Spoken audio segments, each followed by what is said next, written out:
हाँ hello Anand ji. Hello. Hello. Hello. हाँ। हाँ आनंद जी अब शुरू कर दीजिए, टाइम हो गया है। Yes, we can start now. I would request all the participants to use their microphones and videos and do not unmute unless you are asked to do so. You may enter your type in the chat box all the relevant questions one by one at the end of this webinar. Please interrupt in between when the speaker is speaking. Do not against or share options. Who is speaking? Ramesh.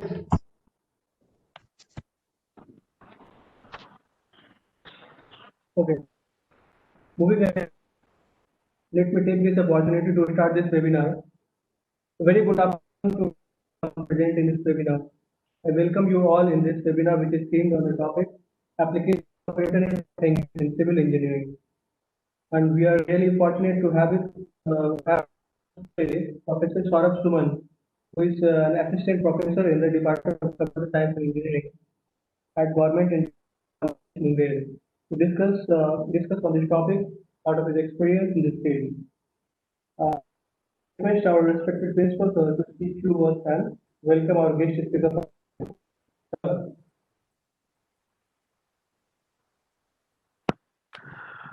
Distinguished speaker Saurabh ji, yeah, respected teachers and my dear students, it is really a great moment for me as we are going to share the IoT, the future unfold in civil engineering. ये visible है कि नहीं ये power point? Hello आनंद।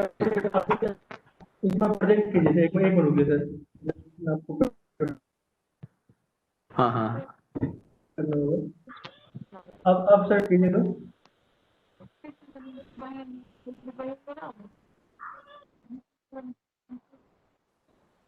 हाँ sir हो अब रहा दिख है रहा सर है? हेलो, हाँ सर, ये यस दिख सर। रहा हाँ है? सर ठीक है अच्छा, गुड गुड गुड, ठीक है।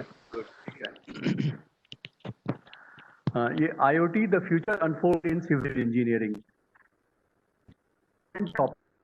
खास करके के दिन ये इमर्जिंग। आप ये सोचो कि कोविड-19 पूरे विश्व में वैश्विक महामारी के रूप में फैला हुआ है। हम लोग अपने घर में बैठ करके ऑनलाइन क्लासेस चला रहे हैं। ये कैसे पॉसिबल हुआ? ये ड्यू टू इंटरनेट पॉसिबल हुआ। तो उसी तरह इंजीनियरिंग फील्ड में आज के दिन जो ट्रेंड है, आज के दिन जो जॉब अपॉर्चुनिटीज है, आपको अपना करियर बनाना है, आपको उस लायक बनाना है तो कि ताकि आपको जॉब कैसे मिले। और इसके लिए जो भी कंस्ट्रक्शन वर्क है, चाहे आजकल जो कंसेप्ट हम लोगों का है जैसे कि smart city, smart building, smart classroom, smart road, driverless car, चाहे जो भी ये ब्रिज बन रहे हैं, चाहे जो भी कंस्ट्रक्शन का काम हो रहा है, ये ये सब चीज आजकल इंटरनेट से जुड़ा हुआ है। और हम लोग घर बैठ के भी मॉनिटरिंग कर सकते हैं, समय पे काम को पूरा कर सकते हैं। प्रोजेक्ट जिसमें कि लाखों करोड़ों रुपया खर्च होता है, उसको समय पे पूरा करने से कितना बड़ा एक नेशनल मतलब लॉस से हम बच जाते हैं। तो ये जो IoT है, ये हम लोगों का सिविल इंजीनियरिंग में एक बुन है और ये हम लोगों का फ्यूचर होने वाला है। मैं आपको बताऊं, एक छोटा सा एग्जांपल मैं शेयर करना चाहता हूं कि मैं 2005 में जर्मनी गया था। अपने गाइड, हमारे जो गाइड थे, एक गाइड तो IIT रुड़की के थे, दूसरे गाइड जर्मनी के प्रोफेसर थे। उन्होंने हमें बुलाया था, एक प्रोजेक्ट था EU India river bank filtration project. तो उसमें मैं गया हुआ था, मैं इंटरनेशनल गेस्ट हाउस में ठहरा हुआ था। तो हमारे गाइड हमको वहाँ रिसीव किए और हमको मेन बिल्डिंग ले आए कॉलेज में। और कॉलेज में हम लोग उनकी गाड़ी से उतरे, वो मेरे साथ थे। हम लोग ऊपर गए वो चैम्बर में जहाँ पे मुझे रिसर्च के लिए सारी सुविधाएं हमें मिली हुई थी। और मुझे ये पहला चीज़ देख के आश्चर्य हुआ कि वो मेरे साथ उतरे, गाड़ी में कोई ड्राइवर नहीं था, लेकिन गाड़ी खुद स्टार्ट हुआ। स्टार्ट होके वो अपने पार्किंग मतलब प्लेस पे जाकर खुद जाकर के लग गया वहाँ पे। तो मुझे आश्चर्य लगा क्योंकि मैंने पहली बार ऐसा देखा था कि कोई भी गाड़ी बिना ड्राइवर के चल सकती है क्या। तो आप सोचो कि आज के दिन, जब ये 2005 में पॉसिबल था, तो आज के दिन और भी हम लोगों का टेक्नोलॉजी एडवांस हो गया है। और जो रोड है वो स्मार्ट रोड बन रहा है, बिना ड्राइवर के भी गाड़ियां रोड पे चल सकती हैं। बिल्डिंग, स्मार्ट बिल्डिंग बन रहा है, आप चलेंगे बिल्डिंग में, जहां जैसे ही शाम होगा अपने आप बल्ब जल जाएगा आपके कॉरिडोर में, जिस रूम में जाएंगे उसमें बल्ब जल जाएगा, फिर आप निकलेंगे तो बल्ब ऑफ हो जाएगा। यही नहीं, जो भी आप देखेंगे कि स्मार्ट सिटी मतलब सब चीज का प्रबंधन, जैसे कि कचरा का प्रबंधन, ड्रिंकिंग वाटर का प्रबंधन, बिजली का प्रबंधन, ऑटोमेटिक और स्मार्ट। तो आज के युग में हमें एक स्मार्ट सोच रखना है और उसके लिए जरूरी है कि आईओटी जो हमारा इंटरनेट ऑफ थिंग्स है, इसको हम लोग कैसे इस्तेमाल करें। तो introduction, what is IoT? Incredible application of IoT in civil engineering field, identifying new opportunities with IoT. The Internet of Things is making a major impact on field of civil engineering. IoT application in civil engineering are fascinating. An esteemed 20 billion internet connected devices, billion 200 crores internet connected devices will be active around the world by 2020. IoT adoption in almost every domain is rare. And the technologies that support IoT are also growing more sophisticated, including big data, cloud computing, and machine learning. As the Internet of Things becomes smarter and more advanced, we have started to see its uses grow across various industries. From retail and commerce to manufacturing, the technology continues to do some pretty amazing things in nearly every sector. The civil engineering field is no exception. For example, IoT sensors can monitor soil consolidation and degradation, as well as development projects environmental impact. आप जानते हैं कि अगर soil जो है हमारा building के नीचे जो सॉइल है, अगर उसमें अचानक वो मॉइस्चर कंटेंट बढ़ जाता है, कंसोलिडेट हो जाता है ज़्यादा, तो बिल्डिंग हमारा नीचे धंस सकता है। भुज में एक हुआ था अर्थक्वेक के टाइम में कि एक बिल्डिंग 4-5 मंजिला बिल्डिंग बना हुआ था और वो जमीन के अंदर चला गया। तो इस तरह का जो है बाढ़ पहले आ रहा है, उसका अर्ली वार्निंग सिस्टम, चाहे भूकंप का अगर हमें कितना इंटेंसिटी का है, हमें क्या प्रिकॉशन लेना है, जैसे पूर्वानुमान, मौसम का पूर्वानुमान पहले ही पता चल जाता है कि आंधी तूफान आने वाला है, चाहे समुद्र में जो है ये आने वाला है, तो हम लोग पहले से प्रिपेयर हो जाते हैं, प्रिपेयर्डनेस कर लेते हैं और जो तैयारी होती है उसको हम लोग पूरा कर लेते हैं। Can measure the identify public roadways to need servicing. The above two basic examples provide a glimpse into what IoT can do in civil engineering sector. IoT, alongside many other innovative construction technologies, is going to transform the industry. What is IoT? The IoT describes network of physical objects, things that are embedded with sensors, software, and other technologies for the purpose of connecting the exchanging data with other devices and system over the internet. Internet के द्वारा अगर हम devices को sensor या software से जोड़ दें तो क्या हो रहा है, जो लेटेस्ट इंफॉर्मेशन है वो हमें मिल सकता है और हम लोग बैठ करके उसको समय पे उस प्रोजेक्ट को पूरा कर सकते हैं। ये बहुत ही बड़ी चीज होगी हम लोगों के लिए। Incredible application of IoT in civil engineering allows transformation from reactionary to preventive maintenance. हम लोग मेंटेनेंस का भी अगर अर्ली वार्निंग सिस्टम से हमें पता चल जाए कि ये क्रेन में कुछ डैमेज होने वाला है, चाहे ये सिस्टम जो है ये इस मशीनरी में कुछ प्रॉब्लम आने वाला है। आजकल हर चीज, जैसे रोड कंस्ट्रक्शन है तो हम लोग मशीन से रोड बना रहे हैं, हम लोग मशीन से बिल्डिंग, बहुत बड़ा बड़ा बिल्डिंग, मल्टी स्टोरी बिल्डिंग बना रहे हैं।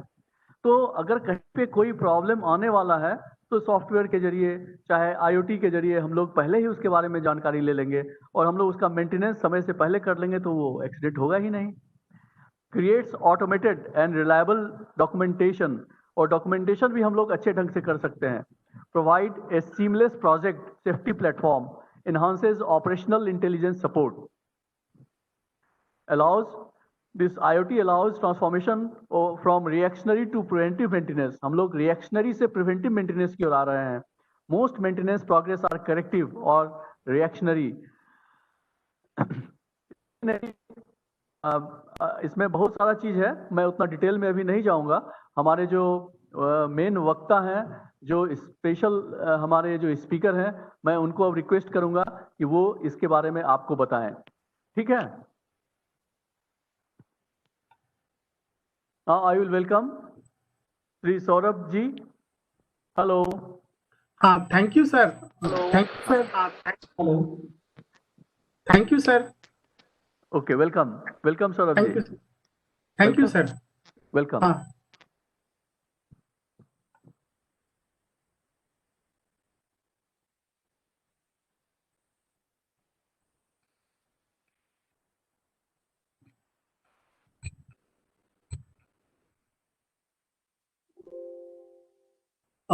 very good afternoon to one and all.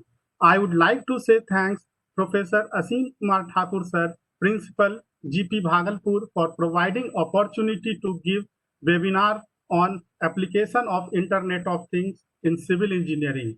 I would also like to thank our organizer Professor Anand for inviting me as the resource person. हम सब जब रोबोट और इलेक्ट्रॉनिक गैजेट के बारे में सोचते हैं, उसकी परिकल्पना करते हैं, तो मन में एक अलग सा ही रोमांच उमड़ने लगता है. Internet of Things is an opportunity to create such gadget which can be used by the humankind. Internet of Things describes the network of physical objects that are embedded with sensor, software and other technologies for the purpose of connecting and exchanging data with other devices and system over the internet.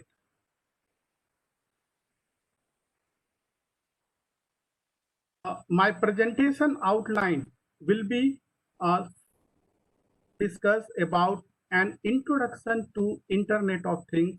Then I will discuss why Internet of Things is so important, what technologies have made Internet of Things possible, what is industrial Internet of Things. Then I will discuss about new paradigm called Industrial Revolution 4.0. Then finally, I will discuss about application of Internet of Things in civil engineering. You might have come across these terminologies. Capital IoT. Any one of you know what is the full form of capital IoT?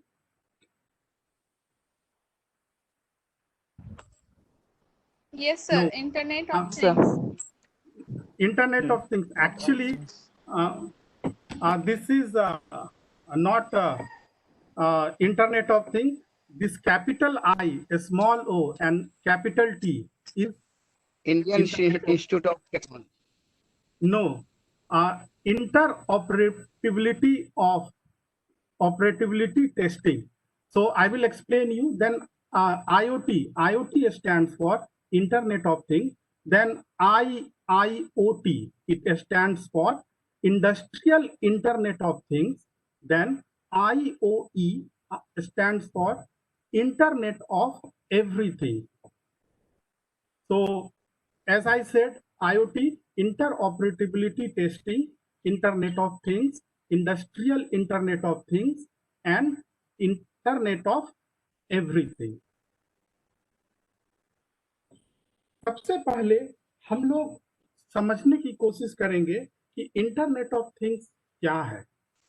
तो internet of things जो है, फिलहाल हम लोग अभी जो है human, हम लोग आपस में एक दूसरे से इंटरनेट से अभी जुड़े हुए हैं, है ना.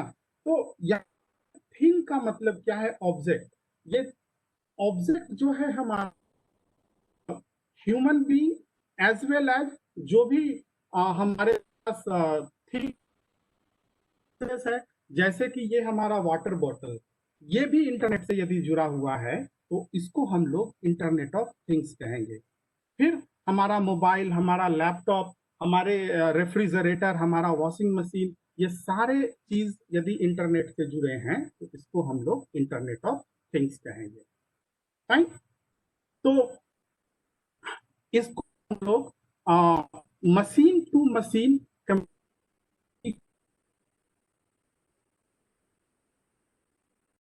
तो इंटरनेट रिवॉल्यूशन पे डिस्कस करते हैं. In 1800, the first communication device was created. 1926, have heard about Nikola Tesla. Now, in 1959, the key driving force behind the Internet of Things is MOSFET. In 1989, Sir Tim Berners-Lee invented the World Wide Web. In 1990, the first connected devices are created, a toaster and drink machine. In 1999, term was first proposed by Kevin Ashton. In 2000, LG announces the first internet refrigerator.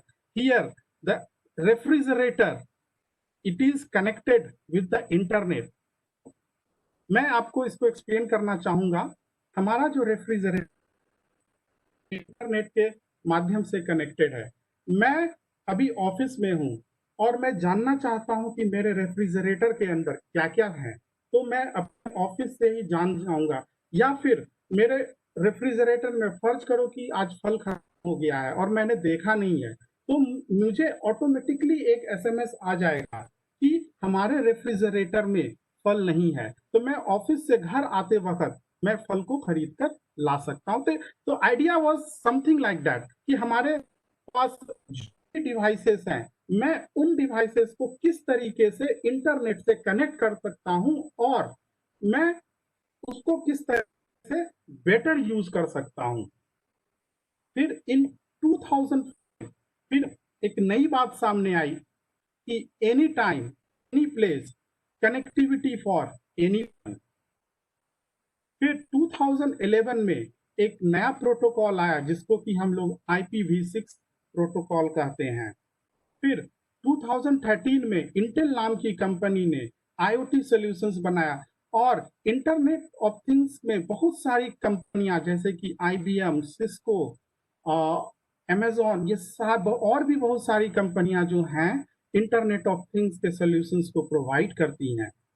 फिर 2020 में internet of everything. यहाँ पे everything का मतलब सब कुछ, हमारे आसपास जितना कुछ भी है, सब चीज जो है इंटरनेट से कनेक्टेड है. और मैं उन चीजों को किस तरीके से मैनिपुलेट कर सकता हूं, मैं उन चीजों से जो डेटा मैं फेच कर रहा हूं, रिट्रीव कर रहा हूं, डेटा को कैसे मैं एनालाइज कर सकूं, ये सारी बातें यहाँ पे हम लोग देखेंगे. फिर जैसा कि सर ने बताया,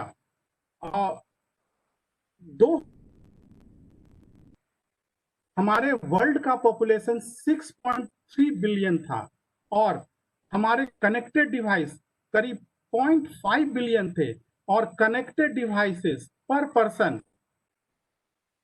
0.8 थे. फिर 2010 में वर्ल्ड पॉपुलेशन करीब 6.8 बिलियन और कनेक्टेड डिवाइसेस 12.5 बिलियन और समय के साथ साथ कनेक्टेड डिवाइसेस पर जो है बढ़ रहा है 1.84. फिर 2015 में 7.2 बिलियन और कनेक्टेड डिवाइसेस हैं हमारे 25 बिलियन और कनेक्टेड डिवाइसेस पर बिलियन हो गए 3.47. तो आप ये वो दौर था जब हमारे पास एक नहीं दो मोबाइल फोन हुआ करते थे. फिर अभी का जो दौर है 2020, ये तो आज की बात है और आने वाले 5 साल में ये कितने होंगे इसका आंकड़ा अभी आना है. तो अभी पॉपुलेशन हमारा करीब 7.6 बिलियन है और कनेक्टेड डिवाइस करीब 50 बिलियन है और कनेक्टेड डिवाइसेस पर पर्सन करीब 6.58, यानी कि एक यूजर के पास करीब लगभग 6 कनेक्टेड डिवाइसेस हैं. तो इतने वॉल्यूम्स में हम लोगों को डिवाइस को किस तरीके से इंटरनेट से जोड़ना है और इनको हम लोग किस तरीके से मैनेज कर, सारे डेटा एक पॉइंट से दूसरे पॉइंट पे आएंगे तो उन चीजों को कैसे मैनेज करना है, तो ये देखने वाली बात है.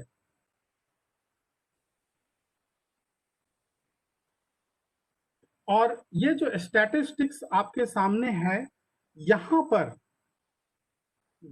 पर आप देख पा रहे होंगे समय के साथ साथ किस तरह से हमारे कनेक्टेड डिवाइसेस 7 बिलियन से 2014 से अभी 26 बिलियन और ये आंकड़ा. फिर इसके बाद आप देखिए कि जो हमारा इंटरनेट ऑफ थिंग्स का जो मार्केट वैल्यू था वो 2014 में करीब 2.3 ट्रिलियन का था, लेकिन अभी का जो मार्केट है 14.6 ट्रिलियन डॉलर का है। और इंटरनेट ऑफ थिंग्स को यूज करने वाले के लोगों की संख्या भी जो है समय के साथ साथ बढ़ रही है। हाँ, जो कोई पूछना चाहते हैं पूछ सकते हैं। नहीं सर। ठीक है, तो ये आप देखिए, ये एक इंटरनेट का जो चीज है, जो टेक्नोलॉजी में किस तरह से सुनामी है उसको देखते हैं। सबसे पहले एक जमाना था, हमारे पास डेस्कटॉप कंप्यूटर हुआ करते थे और लैपटॉप कंप्यूटर हुआ करते थे। उन सारे कंप्यूटर्स को हम लोग केबल से जोड़ते थे, तो उस तरह का हम लोग फिक्स्ड इंटरनेट बोलते हैं।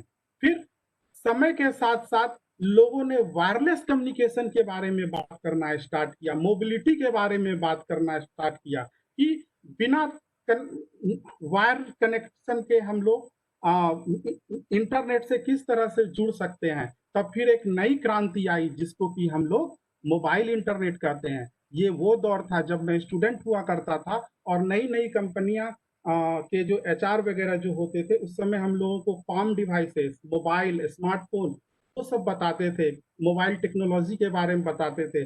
और उस समय हम लोग स्टूडेंट थे, और आज के डेट में हम लोग स्मार्टफोन यूज कर रहे हैं। और जब आप लोग अपना डिग्री खत्म करके जब आप लोग बाहर निकलेंगे, तब आपके लिए दुनिया बिल्कुल बदल चुका होगा। और आप निकल के देखोगे तो आपको जो है बहुत सारे डिवाइसेस और जितनी भी टेक्नोलॉजी हैं, हर एक जगह पे आपको ये इंटरनेट ऑफ थिंग्स देखने को मिलेगा। आज के डेट में लोगों ने smart city, smart home, smart street, smart bridge, इन सबों का बात करने शुरू कर दिया। हालांकि हमारे इंडिया में नहीं है। मैं अभी आपको बताने जा रहा हूँ कि अपने भागलपुर स्मार्ट सिटी में भी मैं भी उसका एक टेक्निकल मेंबर था। तो वो लोग भी एक बहुत ही अच्छा कमांड एंड कंट्रोल सेंटर बनाने के लिए जा रहे हैं। और ये आने वाले समय में हम लोगों को अपने भागलपुर में भी देखने को मिलेगा। यहाँ पे भी किस तरह से हम लोग सीवेज को इंटरनेट ऑफ थिंग्स से कैसे मैनेज करते हैं तो समय ही बताएगा। लेकिन ये सारी चीजें हमारे अपने इस भागलपुर में भी हो रहा, और समय के साथ साथ ये रियलिटी भी होगा। अब देखिए, इसको हम बेसिक से समझते हैं। बेसिक से हमारा जो डेटा है वो डेटा कहाँ फेच होगा? सेंसर जो है हमारा डेटा फेच करता है। यानी कि सेंसर जो है हमारा एक डिवाइस है जो हमारे अराउंड जो भी फिजिकल चेंजेस हो रहे हैं, उस फिजिकल चेंजेस को वो क्या करेगा, उसको वो मेजर करेगा। मेजर करने के बाद आईओटी हार्डवेयर को वो पास करेगा जो भी डेटा है। और फिर ये आईओटी डेटा जो है हमारा कम्युनिकेशन चैनल में जाएगा, और कम्युनिकेशन चैनल में जाने के बाद फिर वो क्लाउड पे जाएगा, और क्लाउड पे जाके वो उस डेटा को हम लोग एनालाइज कर सकते हैं, उसको प्रोसेस कर सकते हैं। ठीक है, तो ये जो है हमारा building block of internet of things है। फाइन। फिर जैसा कि मैंने बताया, a sensor is a device that can use to measure a physical property by detecting some type of information from the physical world. This information could be light, moisture, motion, pressure, temperature, or any other environmental condition. A sensor may be connected to controller either directly or remotely. Controller usually connected by means of analog or digital circuit. Sensors send data to the controller. The controller could react to the sensor data immediately and change the actuator settings.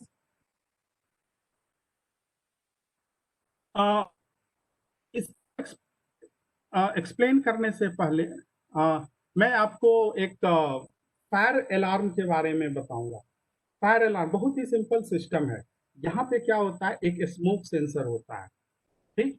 तो उस कमरे में यदि हमारा smoke detect होता है, smoke का level detect होता है, ठीक है, और क्या करेगा, उसको वो सेंस करेगा, उस फिजिकल चेंजेस को वो मेजर करेगा, और फिर उसको वो क्या करेगा, जो भी हमारे IoT डिवाइसेस हैं उसको वो सेंड करेगा।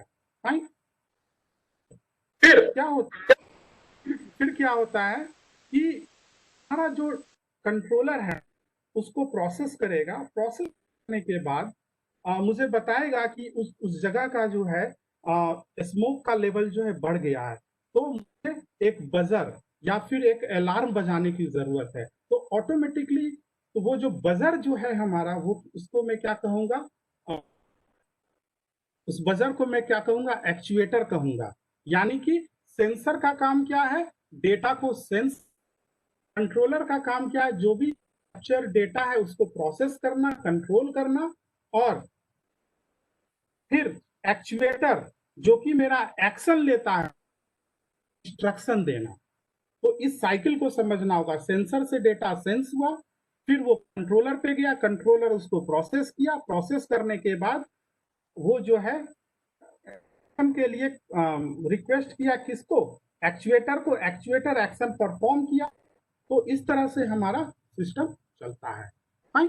तो और जैसा कि हम लोग देख पा रहे हैं कि ये एक बगीचा है, जिस बगीचा में हम लोगों ने टेम्परेचर सेंसर्स को डिप्लॉय किया है। टेम्परेचर सेंसर्स का काम क्या होता है, टेम्परेचर को मेजर करना। सनलाइट सेंसर जैसे कि लाइट के इंटेंसिटी को मेजर करने के लिए हमारे पास LDR सेंसर होता है ना, LDR। फिर उसके बाद मॉइस्चर सेंसर, मॉइस्चर सेंसर का काम क्या है कि ह्यूमिडिटी को मेजर करना।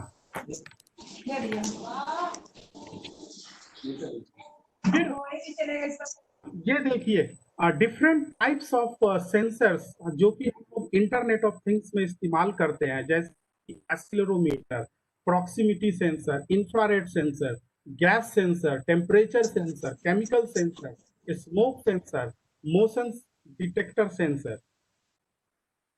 ये स्पेक्ट्रम, ब्रॉड स्पेक्ट्रम है सेंसर्स का। हमारे पास भी कुछ सेंसर्स हैं।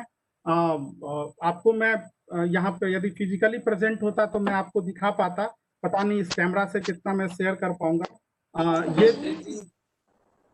ये देखिए, ये भी एक ये सेंसर्स है, ये आपका अल्ट्रासोनिक सेंसर्स है, ये टेम्परेचर सेंसर्स है ना, बहुत सारे सेंसर्स हैं। फिर कुछ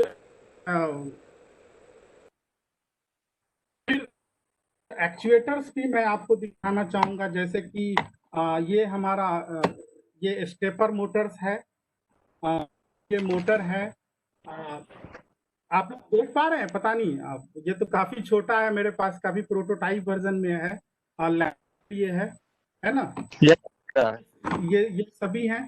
तो और इन सभी, हाँ देखे हुए भी होंगे आप लोग, और इन सभी का इस्तेमाल जो है हम लोग कर सकते हैं, सीख सकते हैं। लेकिन अभी जो ऑडियंस मैंने सोचा था कि बहुत सारे सिविल इंजीनियर्स के लोग होंगे, सिविल इंजीनियरिंग के लोग होंगे, तो इसलिए मैंने कोडिंग वगैरह का मैं यहाँ पे डिस्कशन नहीं करूंगा, किस तरह से इनको इम्प्लीमेंट करता हूँ, कैसे करता हूँ। मैं यहाँ पे सिर्फ और सिर्फ एप्लीकेशन पॉइंट ऑफ व्यू से फोकस करूंगा, और आपके अंदर एक इंट्यूशन जगाने की कोशिश करूंगा, ताकि आप टेक्नोलॉजी को समझें और इन टेक्नोलॉजी को किस तरीके से आप लोग आने वाले समय में यूज कर सकते हैं अपने प्रोजेक्ट में, अपने कैरियर बिल्डिंग में, ये देखने वाली बात होगी।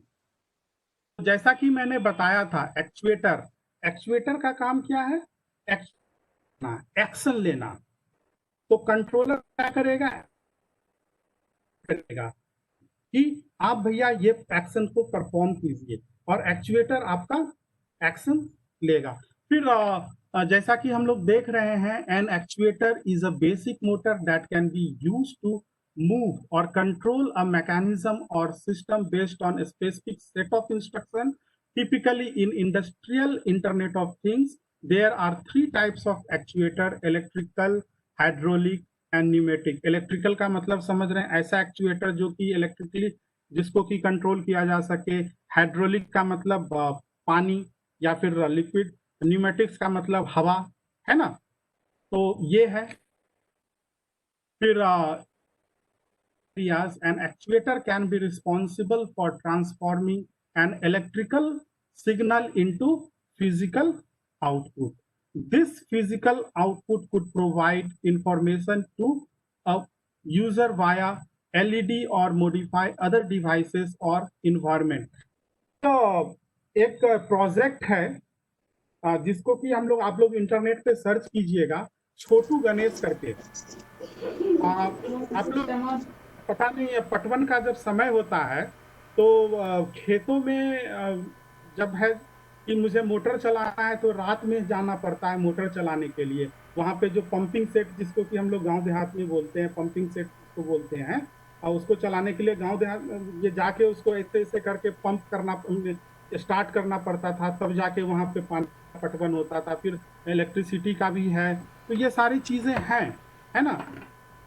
अब आप सोचो एक सिनेरियो कि क्या हम कुछ इस तरह का छोटू गणेश, एक्चुअली ये रियलिटी है और ये पहले किया जा चुका है कि घर बैठे बैठे जो है हम यदि अपने एक फोन कर दें या एक SMS कर दें तो वो जो हमारा जो वहाँ पे पंपिंग सेट है वो ऑटोमेटिकली स्टार्ट हो जाएगा। तो इस तरह का सिस्टम अवेलेबल है, छोटू गणेश। आप लोग नेट पे सर्च कीजिएगा, है ना। वो क्या यहाँ से सिग्नल्स भेजा और उस सिग्नल को वो क्या किया, वहाँ पे डिवाइसेस हैं, उसको रिसीव करेगा और मेरा जो मोटर है ऑटोमेटिकली चलने लगेगा, कुछ इस तरह का। फाइन। और ये एक एक्चुएटर है जिसको कि हम लोग इंडस्ट्री में यूज करते हैं, तरह का दिखता है ना। फिर कंट्रोलर, मैंने आपको ऑलरेडी एक्सप्लेन किया है। Controller are responsible for collecting data from sensor and providing network or internet connectivity. Controller may have the ability to make immediate decision or they may send data to a more powerful for analysis. यानी controller हमारे data को लेगा और उस data को process करेगा। यदि वो प्रोसेस कर सकता है तो उसको करेगा, यदि उसको प्रोसेसिंग करने के लिए उसको फर्दर चाहिए, हाई कंप्यूटेशन चाहिए, तो उसको वो क्या करेगा, वो नेटवर्क इंटरनेट यूज करके उसको वो क्लाउड में भेज देगा, जहां पर कि हमारा पावरफुल सिस्टम है। ये एक ऑर्डिनो बोर्ड है, पता नहीं आप लोग बहुत कुछ स्टूडेंट्स ने देखा भी होगा।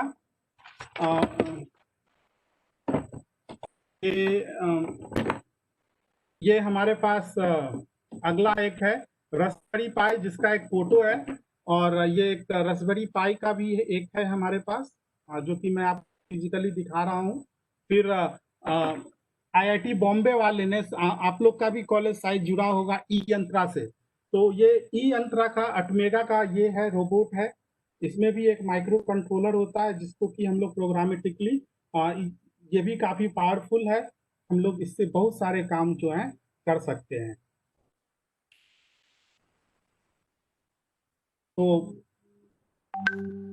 तो अब देखिए, अब हम लोग इस चीज को समझने की कोशिश करेंगे। इस डायग्राम को देखिए और हम लोग IoT टाइपोलॉजी को समझने की कोशिश करेंगे। सबसे बॉटम में हमारा डिवाइसेस हैं, ये सारे डिवाइसेस, जितने भी डिवाइसेस हैं सब जुड़े हुए हैं किससे, कंट्रोलर से।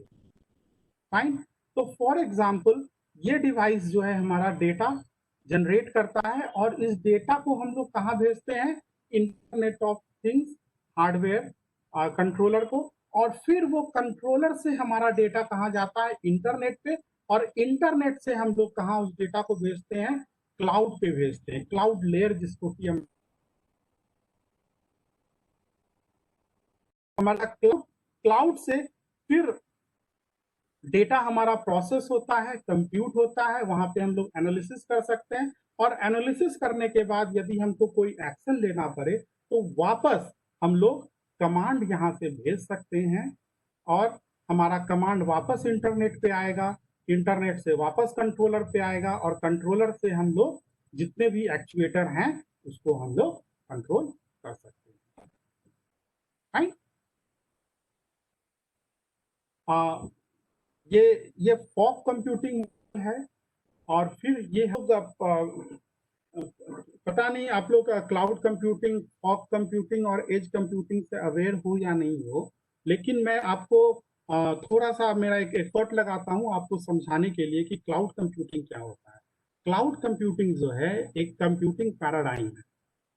फर्ज करते हैं एक सिनेरियो को, मुझे आज के डेट में भागलपुर से पटना जाना है। पटना जाने के लिए मैं क्या करूंगा, मुझे एक ट्रांसपोर्टेशन चाहिए, मीडियम चाहिए, एक कार चाहिए। ठीक है, तो मैं उस कार को खरीदूंगा। कार को खरीदने के बाद मैं उस कार को चलाने के लिए एक ड्राइवर। देखो बच्चों, ये जो है ये आप लोगों के लिए बहुत ही इम्पोर्टेंट है। बहुत जो एक आ रहा है, अगर हम उसके लिए तैयार नहीं होंगे तो हम कैसे उसको कल फेस कर पाएंगे। अब आप जानते हो पहले बैंक में इतना मोटा मोटा किताब हुआ करता था, उसका नाम था लेजर फोलियो। उसमें क्या होता था, उसके मान लिया जाए अगर 10,000 कस्टमर हैं तो वो सारे कस्टमर का नाम, वो ऐसे ऐसे कम से कम अगर एक लेजर बुक में मान लिया जाए कि अगर 500 आदमी का नाम है तो 10,000 के लिए उनको कितना लेजर बुक की जरूरत होगी, आप सोच सकते हो।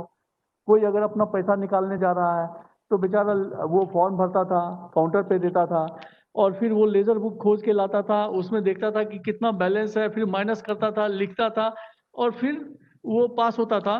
तो ये टाइम लगता था। आज के दिन कंप्यूटर के आने से कितना आसान हो गया। अब कोई लेजर फोलियो बैंक में नहीं है, सारा काम ऑनलाइन। क्लाउड कंप्यूटिंग मतलब होता है कि उसका सर्वर कहीं और है जो कि उसको कंट्रोल कर रहा है। तो हाँ सर, अब कितना आसान हो गया। हाँ, सौरभ जी आ गए हैं, वेलकम सौरभ जी। ठीक है, आप प्लीज कंटिन्यू कीजिए। सॉरी। नो, नहीं No, no नहीं problem. नहीं, no problem, no problem, please continue. हाँ, हम लोग क्लाउड कंप्यूटिंग के बारे में डिस्कस कर रहे थे। क्लाउड कंप्यूटिंग एक कंप्यूटिंग पैराडाइम है। मैं आपसे डिस्कस कर रहा था कि मुझे पटना जाना है और पटना जाने के लिए मुझे एक कार चाहिए। ठीक, तो कार के लिए मेरे पास दो ऑप्शन है। पहला ऑप्शन क्या है हमारे पास कि मैं कार को खरीदूंगा। कार को खरीदने के बाद मुझे एक ड्राइवर चाहिए जो कि उस कार को चलाएगा, उस कार को चलाएगा। फिर मैं उस कार से कोई इस्तेमाल कर कर भागलपुर से पटना जाऊंगा। ठीक, और एक मॉडल है हमारा ओला और उबर, आप लोग सभी ने सुना होगा, या फिर रेंटेड टैक्सी जो भी है। भागलपुर में पता नहीं है या नहीं है शायद, और लेकिन पटना में है। तो मैं ट्रैवल करना है तो मैं क्या करूंगा, उसको टैक्सी को बुक करूंगा, और बुक करने के बाद जो है मुझे भागलपुर से जाने के लिए जितने के लिए जितना भी मुझे चाहिए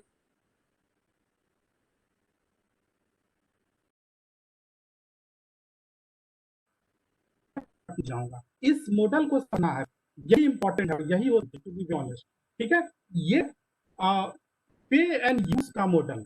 यहाँ पे दूसरे वाले ऑप्शन में क्या है कि पे एंड यूज, मुझे जो भी इंफ्रास्ट्रक्चर चाहिए या मुझे जो भी सर्विस चाहिए मैं उसको पे करूंगा, उसको इस्तेमाल करूंगा, और बाकी का जो है सामने वाले का काम है उस चीज को खरीदना, उस चीज को अपडेट करना, उस चीज को मेंटेन करना। हमारा झंझट नहीं है, मेरा काम है सिर्फ उस सर्विस को लेना। ठीक है, तो आप देखिए एक कार की, मैं आपको एक समझा रहा हूं कि एक कार को खरीदने के लिए करीब 5 से 6 लाख रुपए एक नॉर्मल कार को खरीदने के लिए चाहिए, और एक कार का लाइफ होता है 5 से 10 साल। आप उसको कैलकुलेट करके देखिएगा कि आपने उस 10 साल में जो 6 लाख रुपए जो इन्वेस्ट किया है और आपने जो भी यूज किया है, तो ऑलमोस्ट जो है बल्कि ये कम आएगा। और इस पीरियड में आपने बेटर सर्विसेज, आज के में आपको मारुति अल्टो में नहीं जाने का मन है, आपको किसी लग्जरी कार में जाने का मन है, तो आप उसके लिए भी पे करके आप उसको चले जाओगे। तो ठीक उसी तरह से इंफॉर्मेशन टेक्नोलॉजी में, कंप्यूटिंग के दुनिया में हम लोग नए हार्डवेयर, नई टेक्नोलॉजी, नई चीजें आती रहती है ना।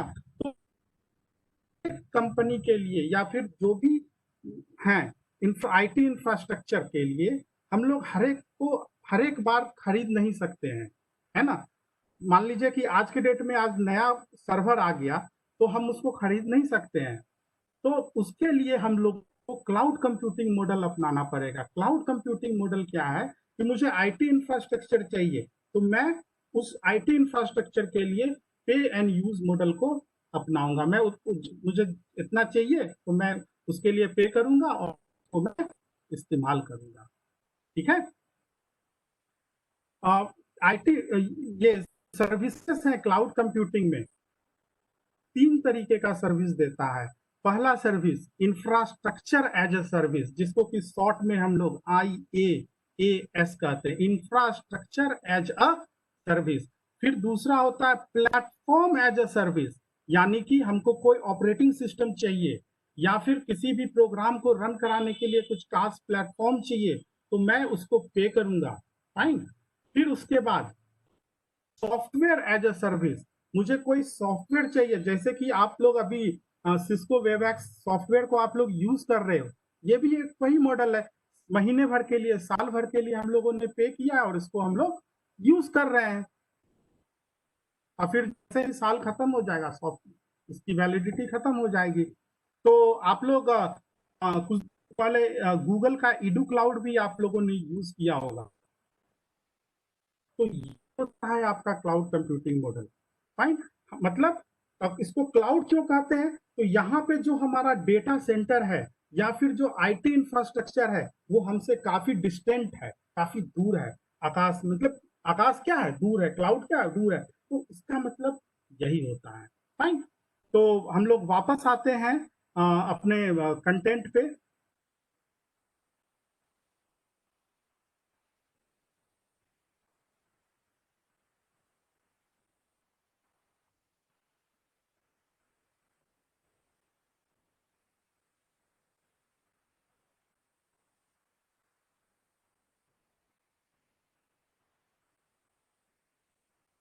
तब तक किसी भी स्टूडेंट को है तो वो पूछ सकता है। मैं चाहता हूं कि ये सेशन थोड़ा सा इंटरेक्टिव हो और स्टूडेंट बोर ना हो। मैंने अभी तक जो कॉन्सेप्ट समझाया है, मैंने अभी तक आप लोगों को सिर्फ इंटरनेट ऑफ थिंग्स क्या होता है वो बताया, इंटरनेट ऑफ थिंग्स के टोपोलॉजी बताया और इंटरनेट के बिल्डिंग ब्लॉक्स बताया, जिसमें मैंने आपको सेंसर, कंट्रोलर और एक्चुएटर्स बताए, फाइन। तो इन चीजों पे यदि फिर सकता है। हाँ, तो मैं अभी क्लाउड कंप्यूटिंग मॉडल बता रहा था। तो कंप्यूटिंग में क्या कंप्यूटेशन हो रहा है, दूर में हो रहा है, यानी कि यहां से मेरे डिवाइस से, थोड़ी देर के लिए आप सोचो इस मॉडल को कि मैंने जूसर में मेरा जूस बना है या नहीं बना है, उसका डेटा कहाँ गया, कंट्रोलर में गया, कंट्रोलर से इंटरनेट पे गया और ये डेटा समवेयर यहाँ पे जाके खो गया, लॉस हो गया, ठीक है। तो मुझे कैसे पता चलेगा, है ना। या फिर आप सोचिए मेरा डेटा जो है जूसर से कंट्रोलर में गया, कंट्रोलर से इंटरनेट पे गया और इंटरनेट से फिर क्लाउड में गया, क्लाउड से वापस इंटरनेट में आया, फिर कंट्रोलर में आया, फिर वापस जूसर में आया। तो आप समझिए कि यहाँ पे लेटेंसी है, ठीक है। डेटा ट्रैवल करने में समय लगता है, फाइन, और डेटा हमारा लॉस भी हो सकता है। तो इसीलिए लोगों ने एक नया कंप्यूटिंग पैराडाइम लाया, इसको कि हम लोग फॉग कंप्यूटिंग कहते हैं या फिर एज कंप्यूटिंग कहते हैं। यहाँ इसका क्या मतलब है, फॉग कंप्यूटिंग का मतलब जो भी मेरा प्रोसेसिंग है, मोस्ट ऑफ द प्रोसेसिंग हम लोग लोकल लेवल पे ही कर लें, और जो जरूरत से जो कि फर्दर जो किसके लिए हमको हाई कंप्यूटेशन पावर चाहिए, सिर्फ उन्हीं डेटा को हम लोग जो है क्लाउड पे भेजे प्रोसेसिंग के लिए। तो it is something like that. तो ये सारे चीजें हैं और इसको हमको समझना है, राइट। तो मेरा इंटेंशन ये था अभी तक का कि आपको एक बेसिक आइडिया दे दूं कि इंटरनेट ऑफ थिंग्स क्या होता है, राइट। फिर ये IP enable internet protocol enable controller topology है। यहाँ पे हमारा फाइल्स सेंसर्स हैं, यहाँ से हमारे खेत में जो भी सेंसर्स लगे हुए हैं, उसका काम क्या है, खेत का जो भी डेटा उसको वो फेच करेगा, फेच करने के बाद उसको कंट्रोलर को देगा, कंट्रोलर से हमारा इंटरनेट पे जाएगा, इंटरनेट से हमारा क्लाउड पे जाएगा, क्लाउड पे जाके हम जो भी डेटा है उसको एनालाइज कर सके, उस डेटा को हम लोग मैनिपुलेट कर सके, और जो भी है हम वहां से कर सकते हैं, विजुअलाइजेशन है, ठीक है। तो ये सारे चीजें हैं। फिर 6 pillar of internet of things, network connectivity, internet चाहिए, फॉग कंप्यूटिंग। फिर सबसे बड़ा चैलेंज इंटरनेट ऑफ थिंग्स में है हमारा cyber security and physical security. Computer के और इलेक्ट्रॉनिक्स के स्टूडेंट्स यदि इस वेबिनार को अटेंड कर रहे हैं तो आप लोग देखिए कि आपके लिए अपॉर्चुनिटी कहाँ है। तो ये साइबर सिक्योरिटी के क्षेत्र में आपके लिए अपॉर्चुनिटी है, लेकिन यहाँ पे सबसे बड़ा चैलेंज क्या है, यहाँ पे जो भी डिवाइस हम लोग इस्तेमाल कर रहे हैं काफी टाइनी डिवाइसेस इस्तेमाल कर रहे हैं, जिसका की प्रोसेसिंग कैपेबिलिटी जो है काफी कम होता है ना। तो क्योंकि इसके प्रोसेसिंग कैपेबिलिटी काफी कम होते हैं तो उसको कंट्रोल करना भी एक चैलेंज।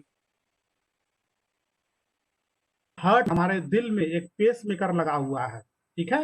और उस पेस मेकर को आप लोगों ने ये सुना होगा, सबको ही जानते हो कि पेस मेकर लगा हुआ है, और हमारे अंदर का जो हृदय का जो गति है, उस गति को हमारे जो भी फिजिशियन है या डॉक्टर हैं उसको वो लोग अपने मोबाइल पे मॉनिटर कर सकते हैं। और यहाँ तक कि आप लोग खुद भी आपको एक डिवाइस दे दिया जाएगा, अभी शायद इस तरह का चीज हमारे एक रिलेटिव है जिन्होंने करा रखा है, उसको मोबाइल पे ही उसको पूरा डेटा कि उसका हार्ट जो है किस तरह से है, क्या उसका जो भी डेटा है वो अपने मोबाइल पे भी देख सकता है, ठीक है। तो फर्ज करो कि वहां पे कोई कुछ इस तरह का बुरे लोग हो गए और उनको आपका पता चल गया तो क्या होगा, आप अंदाजा। तो मतलब ये सारी चैलेंजेस हैं। तो यही कारण है, सिर्फ यही कारण है जो कि इंटरनेट ऑफ थिंग्स को थोड़ा सा रोक के रखे हुए, अदरवाइज ये जो टेक्नोलॉजी है और भी लंबा छलांग लगाने वाला था, ठीक है। तो ये चीज है। फिर डेटा एनालिटिक्स, यहाँ पे आपको मशीन लर्निंग, फिर उसके बाद data analytics, deep learning, artificial intelligence, visualisation, augment reality, virtual reality, ये सारे कॉन्सेप्ट हैं। फिर ऑटोमेशन हैं, फिर जो भी एप्लीकेशन बिल्डअप करना, ये सारे जो हैं आपके इंटरनेट ऑफ थिंग्स के 6 पिलर हैं। इंटरनेट ऑफ थिंग्स क्यों इंपॉर्टेंट है? क्योंकि हम लोग 21वीं सदी में जी रहे हैं और यहाँ पे हम लोग बार बार कहते हैं data is the new oil. Data जो है पैसा है, मनी है ना। और आज के डेट में सबको डेटा चाहिए, तुरंत डेटा चाहिए, पल झपकते ही उसको डेटा चाहिए और चीजों को कंट्रोल करना चाहिए। यदि थोड़ा सा भी यदि कुछ अभी जैसे कि नेटवर्क कनेक्टिविटी चला गया था तो आप लोगों के मन में हो रहा होगा कि चला गया, कनेक्टिविटी लॉस, तो मतलब तुरंत चाह रहे होगे कि कनेक्ट हो जाए वापस, अदरवाइज पर्पस ही फेल हो जाता, डिफीट होता है, ठीक है ना। तो ये सारी चीजें हैं, ठीक है। अब now that we can connect everyday object, kitchen appliance, आपके प्रिंसिपल सर ठाकुर सर ने भी बताया, automated car, thermostat, baby monitor, बूढ़े लोगों को भी, मतलब आज आने वाले समय में यदि आपके घर में डिसेबल्ड लोग हैं, बूढ़े लोग हैं, उनको कैसे मॉनिटर करना है, तो ये सारी चीजें जो है हम लोग इंटरनेट ऑफ थिंग्स से कर सकते हैं, ठीक है। और समय के साथ साथ आपका कंप्यूटेशन पावर, कंप्यूटिंग जो है सस्ता हो रहा है, जितने भी डिवाइसेस हैं वो सस्ता हो रहा है, ठीक है। और इस हाइपर कनेक्टेड वर्ल्ड में हम लोग डिजिटल रिवॉल्यूशन की बात करते हैं,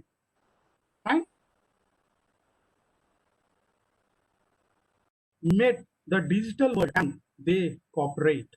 ये देखिए, ये एक कॉर्पोरेट का एक बंदा है और ये आज का सिनेरियो है। यदि हम टेक्नोलॉजी से अपने चीजों को अपडेट नहीं करेंगे तो हम सरवाइव नहीं करेंगे। यदि हमारा माइंडसेट आज के डेट में कोविड-19 पैंडेमिक के टाइम पे यदि हमारा माइंडसेट होता कि हम को इस्तेमाल कर कर हम नहीं पढ़ सकते हैं, ऑनलाइन टीचिंग से पढ़ाई नहीं हो सकती है, तो सारे थ्योरी जो हैं वो खत्म हो रहे हैं धीरे धीरे। और जितने भी टीचर्स हैं, स्टूडेंट हैं, सब लोग अब धीरे धीरे कंफर्ट फील कर रहे हैं ऑनलाइन टीचिंग में। तो ये होता है टेक्नोलॉजी चेंज, लोगों का माइंडसेट। ठीक है, तो समय के साथ साथ हम लोगों को टेक्नोलॉजी को एडॉप्ट करना है। यदि हम लोग टेक्नोलॉजी को एडॉप्ट जाएंगे, और ये वक्त आ गया है एज ए इंडियन स्टूडेंट, हम लोगों को अपनी जो कुछ भी हम लोग पढ़ रहे हैं उस चीज को यदि समय के साथ इंप्लीमेंट नहीं करेंगे तो हम लोग मार्केट में सरवाइव नहीं करेंगे। मैं आपको बहुत अच्छा एग्जांपल दूंगा अगले स्लाइड में। और हर एक 3 से 7 साल के बाद हर एक ऑर्गेनाइजेशंस को अपने आप को री इन्वेंट करना पड़ता है। ये सिर्फ ऑर्गेनाइजेशन की बात नहीं है, एज अ आप लोग अपने कैरियर में भी यदि अपने आप को री इन्वेंट नहीं करोगे तो आप लोग सरवाइव नहीं करोगे। अभी देखिए कोविड-19 पैंडेमिक में कितने सारे टीचर थे जिनको कि मोबाइल तक चलाने नहीं आता था, लैपटॉप को ऑपरेट करने नहीं आता था, लेकिन वो लोग बहुत ही अच्छा ऑनलाइन प्लेटफॉर्म को इस्तेमाल कर रहे हैं। आप बिलीव नहीं करोगे कि मेरा लड़का जो है सेंट जोसेफ स्कूल में पढ़ता है और उनको जो ऑनलाइन कंटेंट दिया जाता है वो काफी अच्छा है, काफी अच्छा है। तो और ऐसा नहीं है कि वो लोगों को पहले से पता था या फिर बहुत ज्यादा टेक्नोलॉजी, लेकिन उन लोगों ने सीखा। आप हम लोग भी सीख रहे हैं, समय के साथ साथ अपने आप को अपडेट कर रहे हैं। यदि अपडेट नहीं करेंगे टेक्नोलॉजी से, समय से, तो हम लोग मार्केट में सरवाइव नहीं करेंगे और कोई ऑर्गेनाइजेशन सरवाइव नहीं करेगा। एज ए सिविल इंजीनियर आप एक घर का डिजाइन कर रहे हो, आने वाले 5 साल के बाद, 6 साल के बाद यदि आप स्मार्ट होम के बारे में नहीं बात करोगे तो आप मार्केट में कहीं नहीं हो, क्योंकि आपका जो कंपटीटर है वो स्मार्ट होम बना रहा है, स्मार्ट होम डिजाइन करके दे रहा है, मार्केट में कॉम्पीट कर रहा है, आप कहीं नहीं रहोगे। तो ये है फैक्ट। अगले स्लाइड को देखते हैं।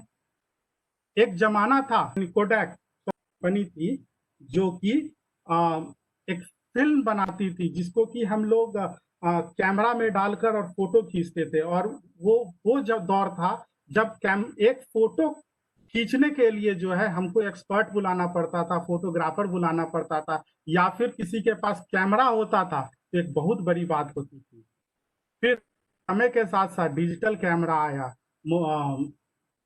क्या कहते हैं, मोबाइल फोन आया। आज सबके पॉकेट में अपना एक कैमरा है, सब कोई फोटो तुरंत खींच सकते हो। लेकिन ये जो कंपनी थी कोडैक, ये फर्स्ट 500 फॉर्च्यून कंपनी में से एक थी, बहुत बड़ी कंपनी थी। लेकिन आज के डेट में ये कंपनी जो है बहुत कम रिसोर्सेस के साथ एग्जिस्ट करता है। समय के साथ साथ टेक्नोलॉजी बदला, चीजें बदली, और देखिए वो जो फिल्म का जो कॉन्सेप्ट हो गया, अब कोई नहीं बात करता है इन चीजों की।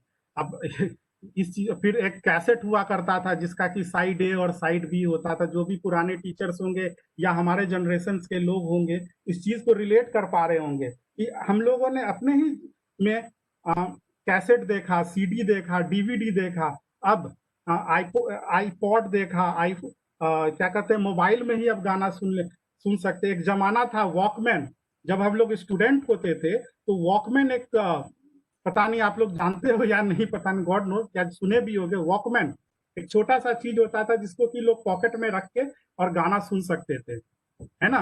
हम लोग स्टूडेंट थे और हमारे पास वो वॉकमैन यदि हो जाता था तो हम स्टूडेंट लोग कहते थे कि अच्छा वो बहुत बड़े बाप का बेटा है, समथिंग लाइक दैट।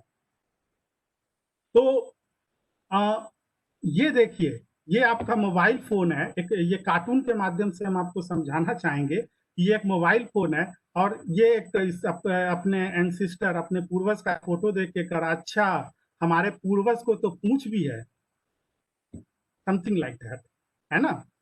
तो समय के साथ साथ टेक्नोलॉजी किस तरीके से बदलता है वो देखिए। और ये सब बाबा के जमाने का नहीं है, मेरे बाबा ने इस चीज को नहीं देखा था, इस चीज को मैंने देखा है। मैंने बचपन से लेकर अभी तक देखा है, और आने जिंदा रहूंगा ये सब देखूंगा, है ना। तो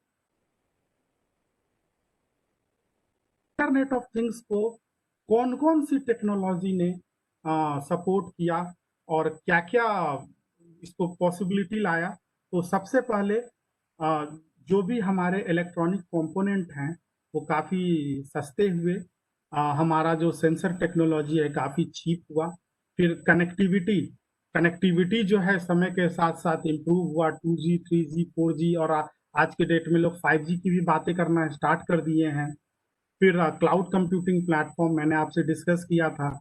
फिर मशीन लर्निंग एंड एनालिटिक्स, तो ये एक आर्टिफिशियल इंटेलिजेंस का एक सबसेट है, और ये आज के डेट में काफी ट्रेंडिंग है।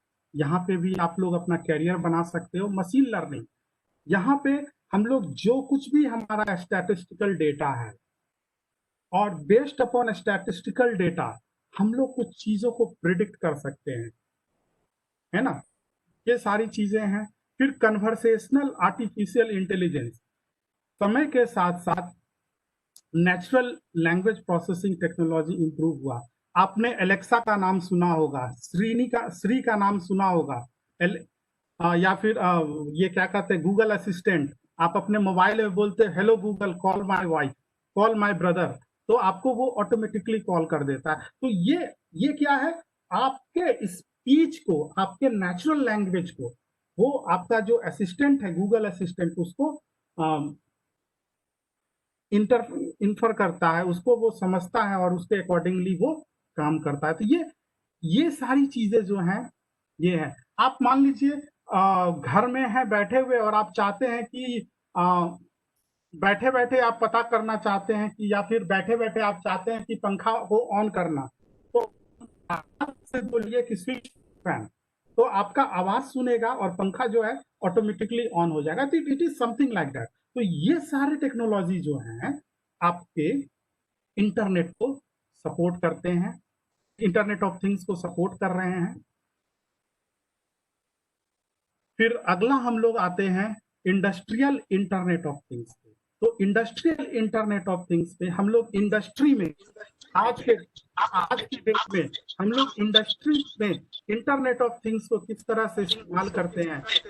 Smart manufacturing, preventive and predictive maintenance, जैसा कि सर बताए थे कि मान लीजिए कि कुछ कहीं पे कुछ डैमेज, तो हम ही पता चल जाएगा कि मेरा मशीनरी में यहाँ पे डैमेज हो रहा है यूजिंग सेंसर्स। तो हम लोग वहां पे प्रिवेंटिव एक्शन ले सकते हैं, ना कि रिएक्टिव एक्शन। यानी कि रिएक्टिव एक्शन का क्या मतलब होता है कि कोई चीज हो गया तो हम उस पर क्या करते हैं, बैंडेज लेके उस पर चिप्पी साट देते हैं। तो उस तरह की चीजों को हम लोग क्या कहते हैं, रिएक्टिव एक्शन। लेकिन प्रिवेंटिव का मतलब किसी भी घटना को होने से पहले यदि हमको पता चल जाए तो हम लोग प्रिवेंटिव मेजर ले सकते हैं। जैसे आपको पता चल जाए कि कुछ घटना होने वाला है, जैसे कि आपके फर्ज करो ना, मैंने तो एग्जाम्पल आपको बताया ही था, फर्ज करिए कि आपके फ्रिज में जो है फल खत्म हो गया है, फल खत्म हो गया है, तो आपको पता चल जाए कि फ्रिज में फल खत्म हो गया है, तो आप क्या करोगे, घर आने से पहले फल खरीद के ले आओगे और आप बच जाओगे अपने घर में अपनी पत्नी से, अपनी माँ से डांट सुनने से कि आपने फल भी नहीं लेके आया, समथिंग लाइक दैट। ठीक है, तो ये चीज है। तो फिर स्मार्ट पावर ग्रिड, ये काफी इलेक्ट्रिकल वालों के लिए ये काफी बड़ा क्षेत्र है। फिर smart city, connected and smart logistic, smart digital supply chain. तो हम लोग बेसिकली अगले स्लाइड्स में फोकस करेंगे सिर्फ सिविल इंजीनियरिंग पे, लेकिन उससे पहले हम लोग इंडस्ट्रियल रेवोल्यूशंस के बारे में जानेंगे। तो सबसे पहले जो भी काम होता था इंडस्ट्री में, आदमी करते थे या फिर जानवर करता था, जो भी टीडीएस काम होता था, जो बहुत सारा जो भी काम होता था उसको मैनुअल करते थे। ठीक है, फिर समय के साथ साथ स्टीम इंजन आया, और स्टीम इंजन के आने के बाद इंडस्ट्रियल रेवोल्यूशन आया। ठीक है, फिर स्टीम इंजन ऐसा चलता रहा तो काम आसान होते गए। समय भी एक लड़ाई हुई कि जो काम हो रहे थे, काम करने वाले मजदूर थे, अब जो है मतलब स्टीम इंजन आ गया है तो लेबर जो है कम रहेगा। ठीक है, तो वो एक अलग इशू है, उसको हम लोग बाद में डिस्कस करेंगे। लेकिन ये हमारा जो है मैनुअल स्टीम इंजन, फिर उसके बाद हमारा इलेक्ट्रिसिटी आया। तो जितने भी हमारे इंडस्ट्री में मशीनरी थे, सारे मशीनरी किससे चलने लगे? इलेक्ट्रिसिटी से चलने लगे। फिर लोगों ने ऑटोमेशन की बातें करना स्टार्ट किया, यहाँ पे robots, high and robots deploy किए गए, ऑटोमेशन हुआ। फिर समय के साथ साथ इंटरनेट ऑफ थिंग्स और artificial intelligence, machine learning, augment reality, virtual reality, ये सारी चीजें आए।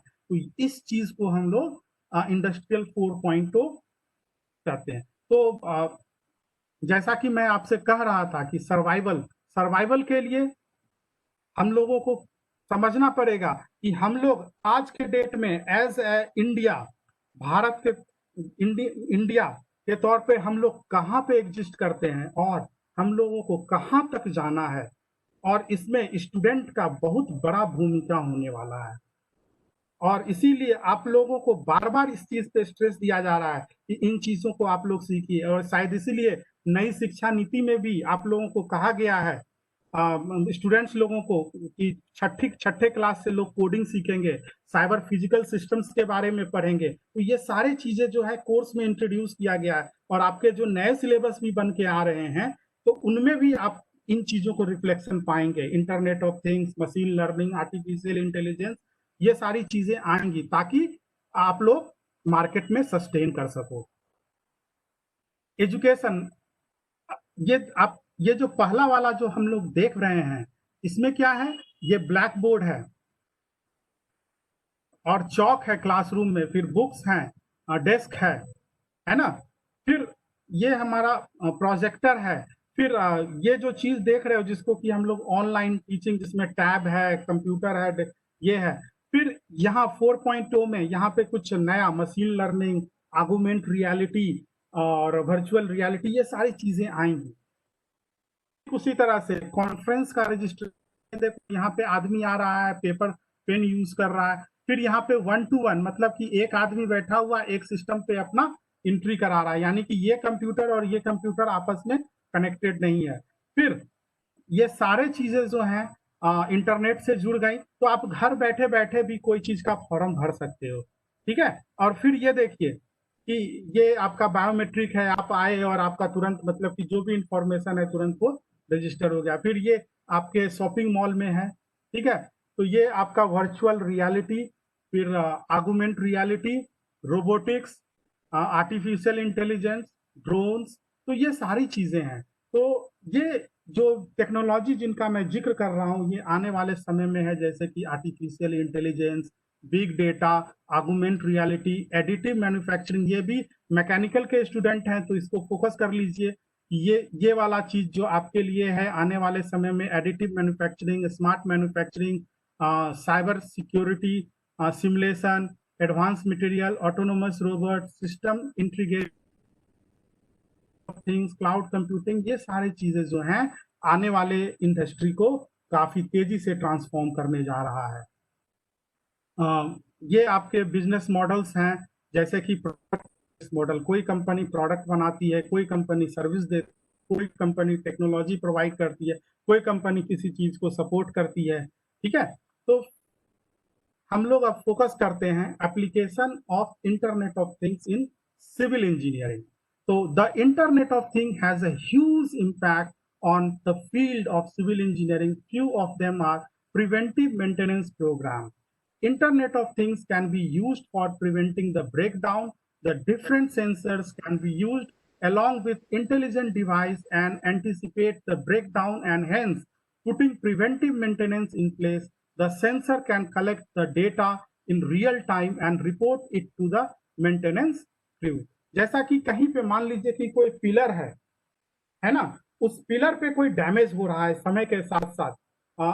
मैं इतना सिविल इंजीनियरिंग नहीं जानता हूँ, टेक्निकल टर्म में नहीं यूज कर सकता हूँ, लेकिन मैं इतना तो जरूर कर सकता हूँ कि उस पर्टिकुलर पिलर में, उस पर्टिकुलर कॉलम में कुछ डैमेज है, तो मुझे वो समय से पहले बता दे, ताकि मैं कुछ प्रिवेंटिव मेजर्स ले सकूं। ठीक है, फिर उसके बाद real time construction management solution.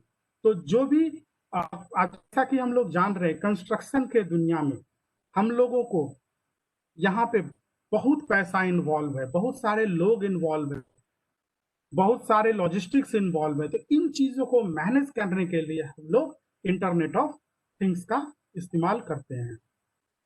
फिर सर जैसा बता रहे थे डॉक्यूमेंटेशन, कौन आया, कब आया, कैसे आया। जैसे कि कोई भी लेबर है उसके पास यदि कुछ बैंड लगा हुआ है या फिर बायोमेट्रिक्स लगे हुए हैं, वो कब एंट्री किया, क्या काम किया, कितना काम किया, as a project manager, as a civil engineer हम इन चीजों को मॉनिटर कर सके, डॉक्यूमेंट कर सके। या फिर एक एग्जांपल मैं दे रहा हूँ कि फ्लड है, अभी बाढ़ आया हुआ है, तो फ्लड है, आप लोग इस पे प्रोजेक्ट भी बना सकते हो, है ना। बाढ़ आया हुआ है, इंजीनियर्स लोगों को डेली, मेरे पापा भी इरिगेशन डिपार्टमेंट में थे, फ्लड कंट्रोल में थे, उनको मैं देखता था कि वो हर एक शाम को जब बाढ़ आता था तो वो एक flood level, highest flood level वो मेजर करते थे। तो वो HFL को मेजर करते थे, उसको डॉक्यूमेंट करते थे। तो क्यों हम कुछ उस तरह का सेंसर यदि हम लोग लगा दें और हम लोग जो रिवर का या जो भी उसका जो लेवल है उसको मेजर कर सकें बिना वहां पे मैनुअली गए हुए, तो ये अपने आप में एक बहुत बड़ी बात होती। और एज ए इंजीनियर आप लोगों का कंपटीशन भी होता है SBTE के द्वारा, तो उस कंपटीशन में इस तरह का प्रोजेक्ट आप लोग बना सकते हो। ये एक आइडिया मैं आपको दे रहा हूँ। फिर वर्कर सेफ्टी, सेफ्टी के लिए हम लोग बहुत सारे वेयरेबल डिवाइसेस बना सकते हैं। हेलमेट में हम लोग कुछ इस तरह का कर दें कि कुछ ऊपर से यदि गिरे या गिरने वाला है तो हमको पहले से ही कुछ अलार्म लग जाए ना, इस तरह का चीज। फिर डिसीजन मेकिंग, आए दिन सिविल इंजीनियर्स को हम हर एक समय पे कुछ ना कुछ डिसीजन में लेना पड़ता है, और उस डिसीजन को सपोर्ट करने के लिए उसको डेटा चाहिए, और यदि उस इंजीनियर को सही डेटा ले सकता है। फाइन। जैसा कि मैं आपको बता रहा था कंस्ट्रक्शन इंडस्ट्री में इस्तेमाल कर सकते हैं स्मार्ट इन्वायरमेंट, सीवेज वाला में, है ना, कि जो भी कचरा है या फिर इन चीजों को हम लोग कैसे मॉनिटर कर सकते हैं, ये है। फिर मैं आपको एक 2-4 वीडियो है जो कि मैं आपके साथ शेयर करना चाहता हूँ इस पॉइंट ऑफ टाइम पे, यदि आप परमिट करें तो। सबसे पहले मैं आपको स्मार्ट स्ट्रीट दिखाना चाहूंगा।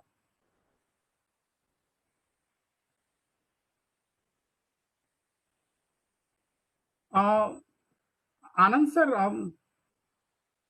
सर, वॉइस आ रहे हैं या फिर सर आप प्ले कीजिए इसको। वॉइस नहीं आ रहा है ना? नहीं सर, वॉइस नहीं आ रहा है। नहीं आ रहा है ना? नहीं, वॉइस तो नहीं आ रहा है सर। अच्छा ठीक है, तो मैं इसको स्टॉप करके फिर वापस शेयर करता हूँ, है ना। वो ऊपर जो ऑप्शन था उसको चेक करना होगा। हाँ, स्टॉप करेंगे तभी वो होगा वापस sir.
Oh shit.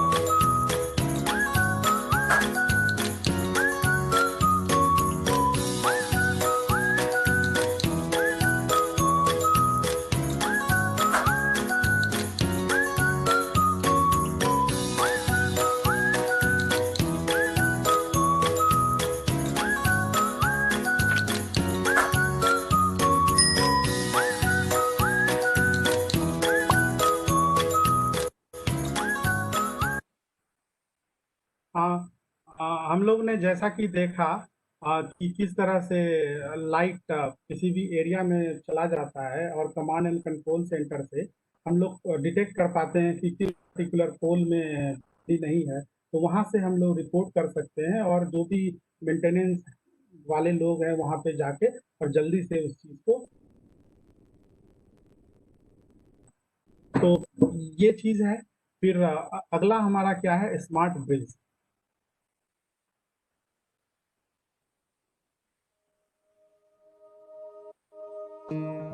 Research drives innovation.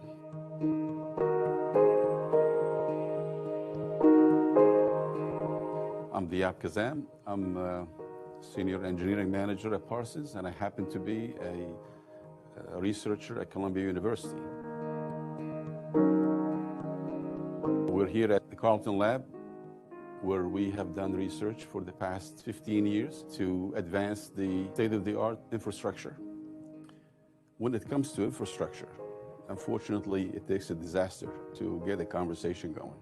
Case in point is the collapse of the I-35 bridge in Minnesota in 2007. The sad irony was that the collapse was captured on surveillance cameras. It would have been much more useful if we could have prevented that from happening by utilizing technology. यहाँ पे देखने वाली बात ये है कि आप देख रहे होंगे कि एक ब्रिज जो है कोलैप्स कर रहा है, और वो जो ब्रिज हमारा कोलैप्स कर रहा है, हम सिर्फ उसको जो है कैमरा से उसको कैप्चर कर पा रहे हैं, है ना। तो यहाँ पे क्या हो रहा है, रिएक्टिव, मतलब यदि वो गिर गया तब हम उसको क्या कर सकते हैं, उसको हम मतलब कि सिर्फ बैंडेज ही साट सकते हैं, उसको हम रिएक्शन ही कर सकते हैं, है ना। लेकिन यदि हमको पहले से ही पता चल जाए, कुछ ऐसा टेक्नोलॉजी यूज करके हमको पहले से ही पता चल जाए कि वहां पे क्या होने जा रहा है, वो है। इसको देखिए आगे, बहुत बहुत ही इंटरेस्टिंग वीडियो है ये। To predict the disaster in the first place and prevent it and save lives.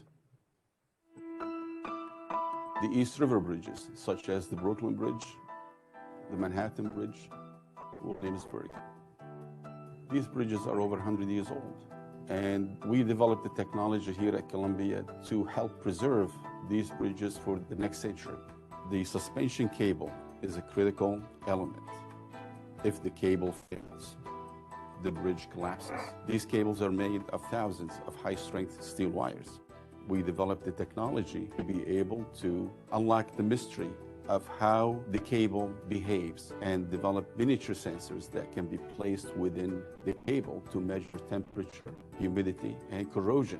The first applications for corrosion prevention techniques that was developed here at Columbia in injecting dry air into a corroded cable was first applied on the Bosphorus Bridge in Turkey. We have taken advantage of such technology on a new bridge construction, such as the Carquinez Bridge in San Francisco. It was equipped with seismic and wind sensors, and those sensors withstood the test of time. During the Napa earthquake, for example, we were able to learn more about the structural behavior of these bridges and how to optimize the design in the future. City of the future, the Lusail city in Qatar that was built from the ground up, we applied the technology to monitor those iconic bridges during construction and verify the construction method, and at the same time give us a higher level of confidence about our analytical tools and validate the design. The groundbreaking research on the effects of fire on high-strength wire that goes into the main suspension cable. This hasn't been done before, and what we're doing here in this machine is testing a single wire under 700 degrees Celsius, and you're going to see here the effects on the remaining strength of this wire, which could reduce its strength by a factor of 10. My name is Adrien Brüchel. I am the Director of Research for the Carleton Laboratory here at Columbia University, and we're actually standing in front of Phase 2 and Phase 3 of this project, which we're performing in collaboration with Parsons Transportation. If you look right here, this is a furnace that was built to actually be hoisted up onto our testing machine on about the second floor of our lab. And it will allow us to heat a single 61 wire strand. Phase 3 of the project involves, in majority, the large chamber or the large frame that is behind me. This frame will house in the end a 9,000 wire bridge cable that is full size, as you would find on a medium scale suspension bridge. From that, the idea is to understand what designs can be implemented on existing bridges as well as new bridges to defend them against fire incidents. Through our groundbreaking research here at Columbia, advanced technologies, and our global work, we are making cities safer, smarter, and more sustainable. Safer, smarter and sustainable. आपने देखा कि किस तरह से ये जो bridge है, जिसको कि जो भी आपके सस्पेंशन केबल है उसको किस तरह से ये जो भी डेटा है, पैरामीटर्स हैं, उसको किस तरह से कैप्चर करके उसको फर्दर एनालाइज किया जाता है, ये सारी चीज़ें इस वीडियो में बताया गया है। और फिर उसके बाद हम लोग स्मार्ट सिटी देखेंगे। एक छोटा सा ये वीवी एनिमेशन है।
यहाँ पे देखने वाली बात है कि अभी अपना इंदौर स्मार्ट सिटी में वहाँ पे ये टेक्नोलॉजी एग्जिस्ट करता है अपने इंडिया में भी। यहाँ पे देखिए ये कचरा का डब्बा जो है 3 रंग का कचरा है ना, और जैसे ही ये फिल हो जा रहा है तो वहाँ पे जो भी इसके जो भी लोग इनको मैनेज करते हैं उनको ऑटोमेटिकली सिग्नल चला जाएगा कि ये जो कचरा का जो डब्बा है वो भर गया है। तो ऑटोमेटिकली आप देख रहे हो कि गाड़ी आई और इस डब्बे को उठा के ले जा रही है। तो इन चीजों को भी हम लोग मैनेज करते हैं।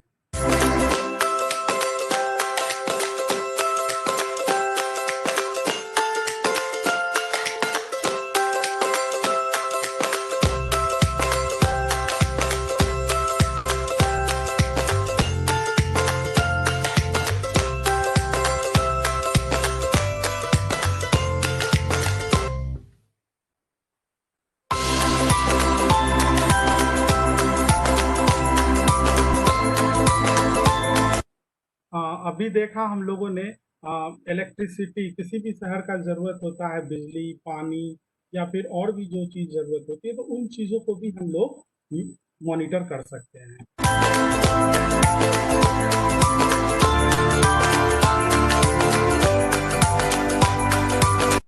यहाँ देखिए, ये चीज मैं जिस कमिटी के बारे में बात कर रहा था, कमांड एंड कंट्रोल सेंटर, इस कमिटी का मैं जिस समय ये हो रहा था तो उसका मैं पार्ट था, भागलपुर स्मार्ट सिटी का। तो वो लोग उसका एक छोटा सा एग्जाम्पल है ये, कि देखिए किस कहीं पे भी शहर के किसी भी कॉर्नर में कोई भी इंसिडेंट या किसी भी तरह का घटना या दुर्घटना हो रहा है ना, तो ऑटोमेटिकली यहाँ पे कैमरा लगा हुआ है और इस चीज को वो आइडेंटिफाई कर सकता है। और ये जो जगह है जिसको कि हम लोग कमांड एंड कंट्रोल सेंटर बोलते हैं, तो इस पर्टिकुलर लोकेशन से हम पूरे शहर को कंट्रोल कर सकते हैं, पूरे शहर को हम लोग कमांड कर सकते हैं। जैसे कि ये आपका एक्सीडेंट हुआ, तो वहां पे तुरंत वो जो पुलिस हैं या एम्बुलेंस वाले लोग हैं, उनको तुरंत इंफॉर्मेशन जाएगा, और जो भी हेल्प करने वाले जो भी रिसोर्स हैं वहां पे सामने वाले को हेल्प करेंगे और फर्दर जो भी डैमेज हुआ है उससे उसको प्रिवेंट करेंगे, बचाएंगे। तो ये सारी चीजें हैं।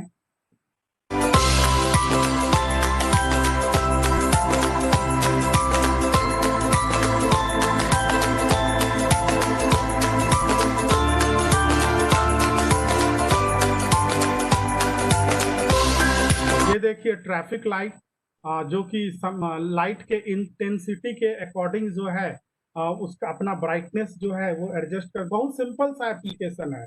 एक LDR सेंसर लगता है,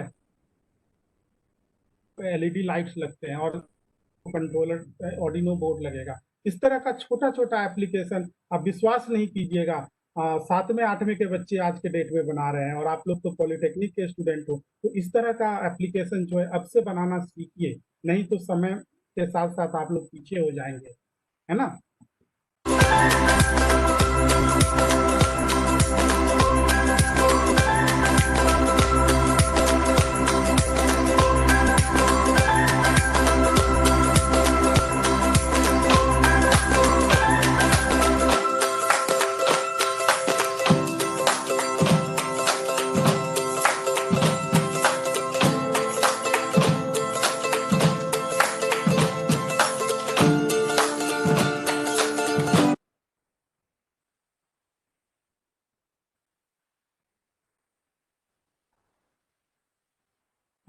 ये देखिए, लास्ट वाला जो है ये आपको बता रहा है कि स्मार्ट सिटी में क्या क्या है। वीडियो मैनेजमेंट, जो भी आपने ये जो कैमरा लगा हुआ है, यहाँ से जो भी आपके जो भी कैप्चर हुए हैं उस चीज को कैसे मैनेज करना, कोई इंसिडेंस हो रहा है तो उसको कैसे एनालाइज करना, या किसी तरह का शहर में भीड़ हो गया, कोई अचानक से ट्रैफिक जाम हो रही है, तो जो कमांड एंड कंट्रोल सेंटर में जो लोग बैठे हुए हैं उनको तुरंत पता चल जाए कि आखिर क्या हो रहा है।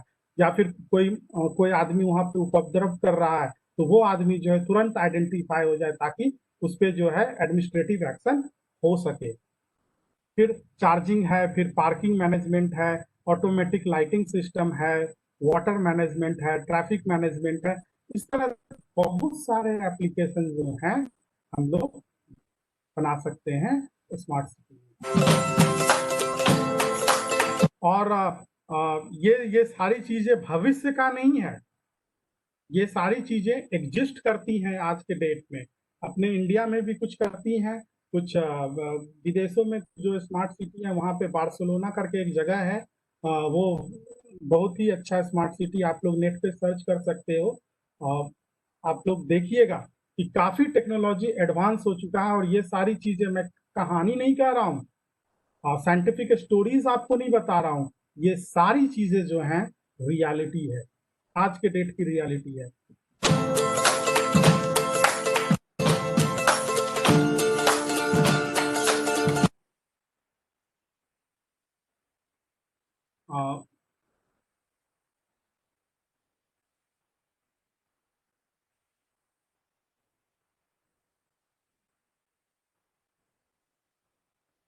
जब तक ये फुल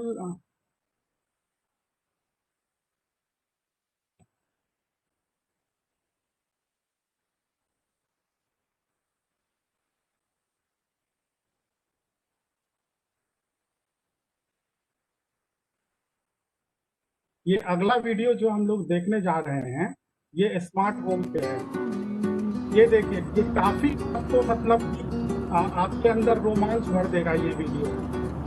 देखिए किस तरह से ये कार जो है आपके घर पहुंचते ही उसका दरवाजा खुद ब खुद खुल जाता है।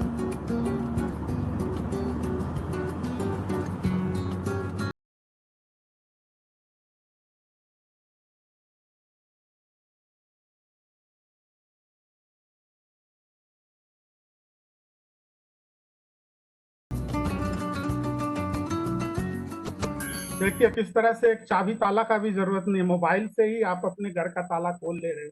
और आप एक हुबली में एक छोटा सा था, हुबली कर्नाटक है में एक शहर का नाम है जिस तरह है हुबली, एक वहाँ पे इनोवेटिव सेंटर है। वहाँ पे मैंने देखा था क्लास 8 का बच्चा क्यूआर कोड आप लोग जानते हो, क्यूआर कोड के मदद से जो है उस तरह का वो सिस्टम बनाए हुए था कि क्यूआर कोड को वो रीड करेगा तभी आपका उसका जो दरवाजा, उसके रूम का जो दरवाजा है ना तभी खुलेगा। तो इस तरह के एप्लीकेशन छोटे छोटे बच्चे विदेशों में नहीं अपने यहाँ कर रहे, तो हम लोग क्यों बिहारियों के पीछे होंगे, है ना। तो इस तरह का एप्लीकेशन हम लोगों को डेवलप करना है। Welcome home.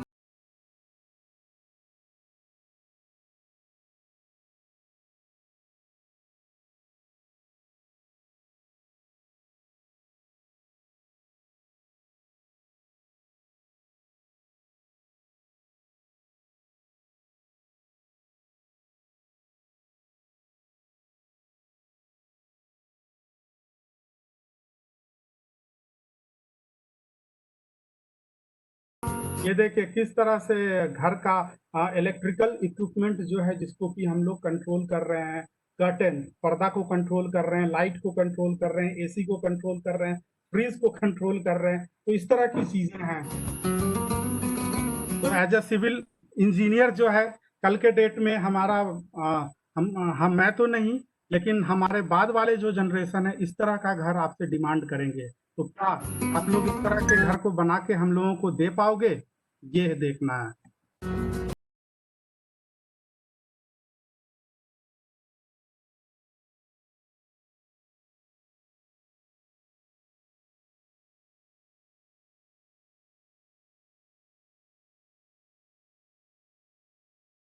ये जो था पियानो लाइट था, मतलब जैसे जैसे हम लोग सीढ़ी पे चढ़ रहे हैं वैसे वैसे जो है वहां का लाइट जल रहा है और ऊपर जाते जा रहे हैं वो लाइट जो है ऑटोमेटिकली बंद होते जा रहा है।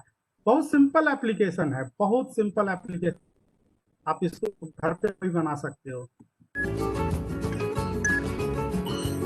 और रही बात कॉस्ट की, तो मुश्किल से मुझे 1000-2000 रुपए में मतलब कि एक प्रोटोटाइप मॉडल तो जरूर बन के आ जाएगा।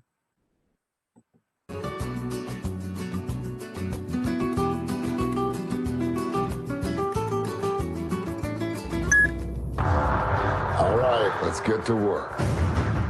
Hey, Roman, you freaking out? No. Yes, you are. आ रही है आप लोगों को यस सर, आ रही है आपकी आवाज। Application internet in construction industry हमने बहुत देखा। अब देखिए सबसे पहले या पूरे अपने सप्लाई चेन को इंटरनेट ऑफ थिंग्स से मैनेज कर सकते हैं। फिर power, fuel, energy saving, smart grid एक बहुत ही बड़ा वास्ट कॉन्सेप्ट है ना। और ये सारी चीजों को हम लोग किस तरह से फ्यूल, हमारा जो भी फ्यूल कंजम्पशन है उसको किस तरह से हम लोग बचा सकते हैं, या फिर किस तरह से हम लोग उस चीज को सेव कर सकते हैं। तो ये सारा चीज हमको प्रोवाइड करता है। फिर उसके बाद इफिशिएंट एंड ट्रैवल रूट्स, तो ये है। फिर उसके बाद मैनेजिंग वर्कर्स एंड हेल्थ, हमारे वर्कर के हेल्थ पे, उसके सेफ्टी पे हम लोगों को मैनेज करना है। क्योंकि एज ए सिविल इंजीनियर जब साइट पे हम लोग काम कर रहे होते हैं तो हम लोगों को हमारे जो भी वर्कर्स हैं उनके सेफ्टी के लिए, उनके हेल्थ के लिए कॉन्शियस रहना है। क्यों? क्योंकि वो हमारे ह्यूमन रिसोर्सेस हैं। फिर ये जो मैं प्रिंसिपल सर भी बता रहे थे आपको, preventive versus reactive versus preventive, तो ये आपका है बिल्डिंग। आपका ये जो बिल्डिंग है और ये जो इसका क्रैक है, जब आने से पहले यदि हमको पता चल जाए तो हम लोग प्रिवेंटिव एक्शंस ले सकते हैं रादर रिएक्टिव। फिर इन्वायरमेंटल मॉनिटरिंग, तो ये सारी काम जो एप्लीकेशंस हैं आपको कंस्ट्रक्शन इंडस्ट्री में इस्तेमाल होता है। फिर corrective to preventive maintenance, reduce administrative expedience, real time observation, precise construction management, tracking labour hour, कौन सा लेबर कब आया, कहाँ आया, कितने लोग काम कर रहे हैं, इन सारी चीजों को we can manage. Then tracking capital materials, जो भी सामान है सिविल इंजीनियरिंग में कंस्ट्रक्शन साइट पे बहुत सारे सामान हैं। अभी जैसे कि हमारा सुल्तानगंज में अभी एक पुल बन रहा है ना, तो वहां पे सबसे बड़ा चैलेंज है, चूंकि वो रिमोट जगह है, दियरा क्षेत्र है, पे जो भी सामान है, तो जो भी इंजीनियर हैं उनके लिए बहुत बड़ा चैलेंज है उन सामान का कहीं चोरी ना हो जाए, कहीं थेफ्ट ना हो जाए, है ना। तो इन जो भी कैपिटल मटेरियल्स हैं उनको हमको मॉनिटर करना पड़ता है, ठीक है। तो ये चीज है, तो ये सारी चीजें जो है हम लोग इंटरनेट ऑफ थिंग्स से मैनेज कर सकते हैं। फिर waste management and structural health management, जो भी हमारा कंस्ट्रक्शन के टाइम पे जो भी हो रहा है, गंदा हो रहा है, मतलब जो भी ये क्या कर रहे हैं, वेस्ट हो रहा है, जो भी रॉ मटेरियल, उसको हम लोग बचा सके। फिर IoT सेंसर इन कंस्ट्रक्शन, यानी कि जब हम कॉलम को ढाल रहे हैं उसी समय पे यदि हम सेंसर डिप्लॉय कर दें, कुछ इस तरह का मैकेनिज्म डिप्लॉय करने के बाद हम भविष्य में जो है वहां से हम लोग डेटा फेच कर सकते हैं, समथिंग लाइक दैट। अभी आप लोगों ने देखा ना किस तरह से जो सस्पेंशन बार है उस पे सेंसर्स डिप्लॉय किए गए हैं, और उन सेंसर्स का काम क्या है, जो भी पैरामीटर्स हैं, जैसे कोरोजन का पैरामीटर है, या फिर जो भी, मुझे उतना नहीं पता है सिविल इंजीनियरिंग के बारे में और क्या क्या पैरामीटर्स होते हैं, लेकिन जो भी पैरामीटर्स हैं उनको वहां से हम लोग फेच करके और हम लोग उस चीज को मॉनिटर कर सकते हैं। फिर IoT in build design through gadget, बहुत सारे इलेक्ट्रॉनिक गैजेट्स हम लोग बना सकते हैं, ठीक है। IoT in construction project management, हम लोग बहुत सारे डिवाइसेस बना सकते हैं जो कि कंस्ट्रक्शन मैनेजमेंट के जो साइट है, हमारे कंस्ट्रक्शन के जो साइट है, उसको हम लोग मॉनिटर कर सकें। तो ये है हमारा, ठीक है। तो यहाँ प्रिंटिंग भी इंट्रोड्यूस हुआ, मतलब सारे टेक्नोलॉजी को एक साथ इकट्ठा कर दिया गया है, और जिसको कि नाम दिया गया है कंस्ट्रक्शन 4.0। तो आने वाले समय के लिए जो हमारे जो भी सिविल इंजीनियर्स हैं उनको कंस्ट्रक्शन 4.0 के लिए तैयार होना है, ना कि सिर्फ सिविल इंजीनियरिंग के लिए। ये बात ध्यान रखिएगा, ठीक है। तो सर ने एक लास्ट में एक बताया था कि ये देखिए, ये स्विट्जरलैंड में एक जगह है और उस जगह पे टनल बन रहा है जिसको कि एपनबर्ग टनल कहते हैं, और यहाँ पे हमारा IoT टेक्नोलॉजी यूज हो रहा है जो कि जियो टेक्निकल पैरामीटर्स को वो मेजर कर रहा है। मतलब जैसे कि हमारा जो भी सॉइल्स हैं या जो भी चीज है उनको ये मैनेज मॉनिटर कर रहा है, ताकि यदि कंस्ट्रक्शन के टाइम पे कहीं ऐसा ना हो कि वो जो टनल बन रहा है वहां का जो भी है वो एकाएक अचानक से वो धंस जाए, समथिंग लाइक दैट, है ना। तो लास्ट में आपके लिए एक और वीडियो है। Concrete piles, the core of many a foundation, driven deep into the soil till they are nearly one with the earth, providing a firm footing and an unshakable foundation. We engineers, however, need to know how unshakable is unshakable and how firm is firm. What is the resistance of the driven piles to carry the applied load? Static load testing is the gold standard in determining pile resistance precisely and accurately. But static load testing on 100% of piles is utopia that is neither practical nor economical. Dynamic testing of piles to determine resistance is fraught with great uncertainty. Design codes recognize this uncertainty and recommend a sliding scale of resistance factors, depending on the method and frequency of resistance evaluation during construction. Smart Structures has a tested and proven IoT solution for practical and economic evaluation of pile capacity. It provides accuracy and precision that is very close to static load testing, yet delightfully pragmatic and easy to execute on 100% of the piles. Sensors consisting of strain gauges and accelerometers are embedded within each concrete pile, both at the tip and the top. With sensors at both ends of the pile, it is possible to determine both tip and skin resistance independently and in real time. Since the sensors are embedded in 100% of the piles, we obtain the resistance obtained by each one of the piles at one step, including signal match analysis for every blow as they are hammered into the soil. We seamlessly address the spatial variations in soil conditions, both horizontal and vertical variation. The elegance of the Smart Structures-based measurement solution is that we get accurate and precise resistance, which is independent of the subjectivity of the testing engineers. With the real-time monitoring of each pile, we can stop driving the pile when the required resistance is reached, without overdriving the piles and potentially damaging the pile tip. Pile capacity and integrity are thus assured. What does all this mean to designers, owners, and contractors? It essentially means assurance of accurate and precise pile resistance. The improved accuracy and precision allows for higher resistance factors. Hence, the desired resistance is delivered with fewer piles or shorter pile lengths, without compromising on quality and value. Construction is safer, faster, and smoother. User and environmental disturbance is reduced. But more than the material saving and convenience, it is the accurate measurement of pile resistance, minimizing uncertainty and subjectivity of engineers, that is made practical by Smart Structures technology. We can now easily and practically answer the questions we've always had. How unshakable is unshakable, and how firm is firm? Smart Structures. Infrastructure connected. जो हमारा गोल था, how अनसेकेबल is अनसेकेबल, यानी कि जिसको कि सेक नहीं करना है ना, वो कितना माने अनसेकेबल है, वो कितना फर्म है, इस चीज को हम लोग इंटरनेट ऑफ थिंग्स की मदद से कर सकते हैं। ये पूरे प्रोसेस को हम लोग कर सकते हैं। तो हम लोगों ने देखा कि किस तरीके से सिविल इंजीनियरिंग में इंटरनेट ऑफ थिंग्स को हम लोग इनकॉर्पोरेट कर सकते हैं, है ना।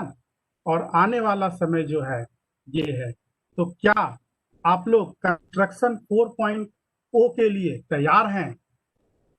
और इसी के साथ मैं आप लोगों को थैंक यू कहना चाहूँगा। आप लोगों ने समय दिया, आप लोगों के पेशेंस को भी धन्यवाद जिन्होंने मेरी बातों को सुना। और अंत में मैं प्रिंसिपल सर को, आनंद सर को और आपके जितने भी फैकल्टी मेंबर्स हैं उनको मैं तहे दिल से प्रणाम करता हूं और उनको तहे दिल से धन्यवाद करता हूं। और आपके लिए मैं अब क्वेश्चंस के लिए तैयार हूं। आप लोग जो भी क्वेश्चंस पूछेंगे, यदि हो सकेगा तो मैं उसका आंसर्स दूंगा, यदि नहीं करूंगा तो मेरा ईमेल आईडी मैं आपके साथ शेयर कर दूंगा, तो आप मुझे कभी भी कर सकते हैं। Okay, thank you so much sir, इतना अच्छा वेबिनार कंडक्ट करवाने के लिए sir, thank you so much. Sir एक क्वेश्चन मेरा है, एक बहुत ही सिंपल सा क्वेश्चन है सर। हेलो, सुन पा रहे हैं सर? हाँ बोलिए। हाँ बोलिए सर। मेरा क्वेश्चन ये है सर कि अगर हम स्मार्ट बिल्डिंग बनाएंगे तो हर जगह आईओटी से, मतलब हर थिंग्स को, जितना भी वस्तु मेरे पास होंगे घर के, उसको हम आईओटी से कनेक्ट कर देंगे सर। तो ऐसा करने से सर कहीं ना कहीं जो हमारा आईओटी है, जो डाटा ट्रांसफर कर रही है, वो हमारा कहीं ना कहीं रेडिएशन मीडियम से कर रही है, ठीक है सर। तो सर रेडिएशन मीडियम से इतना ज्यादा, मतलब अगर हम डाटा को ट्रांसफर करवाएंगे तो कहीं ना कहीं एक तरह से हमारे बीच इंटरनेट का एक जाल जैसा बन जाएगा सर। तो ये हमारे लिए हार्मफुल भी तो हो सकती है ना सर। तो सर इस चीज से हम लोग कैसे बच पाएंगे सर?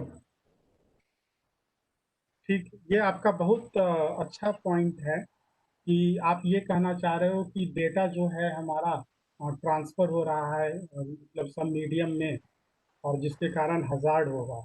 ये कुछ हद तक यस सर। ठीक है, लेकिन आज के डेट में हम लोग जो है डेटा को ट्रांसफर करते हैं, इंटरनेट है ना।